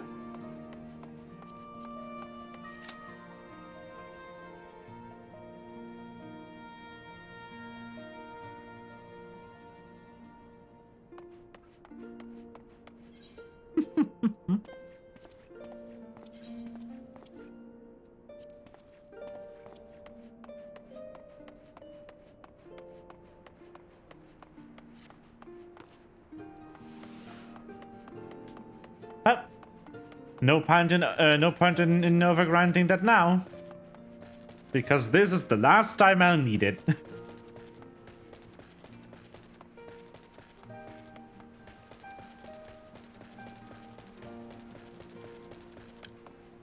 The game will be sure to give the adequate equipment in due time, because Shadowbringers is soon. There's like 3 exact quests until Shadowbringers. 3. This one, and then the 2 after. But we'll play the 2 after next time. I guess we kind of smoothly transition into Shadowbringers. I need to figure out how to do that one. It's the thing is, the end of the story is a bit more than just half an hour. There's an entire dungeon and then about an hour of cutscenes left, I think. So yeah.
Oh, by the way, remember that bug I had? It's gone. I no longer have that bug. I now have the theory that maybe Omega somehow killed me. Killed my PC. Maybe Omega hacked me or something? I don't know. Like, as soon as the final Omega cutscene was over, it was fine. I don't know what happened. I'm very sorry for my teammates in AlphaScape 4. Because my game was borderline unplayable in there. I messed up so bad.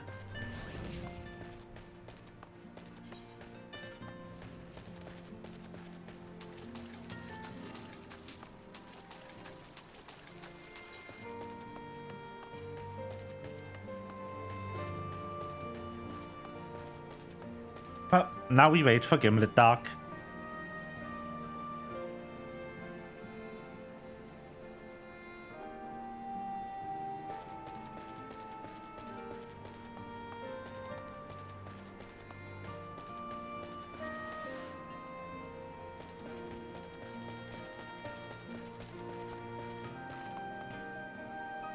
Oh, you know what? No.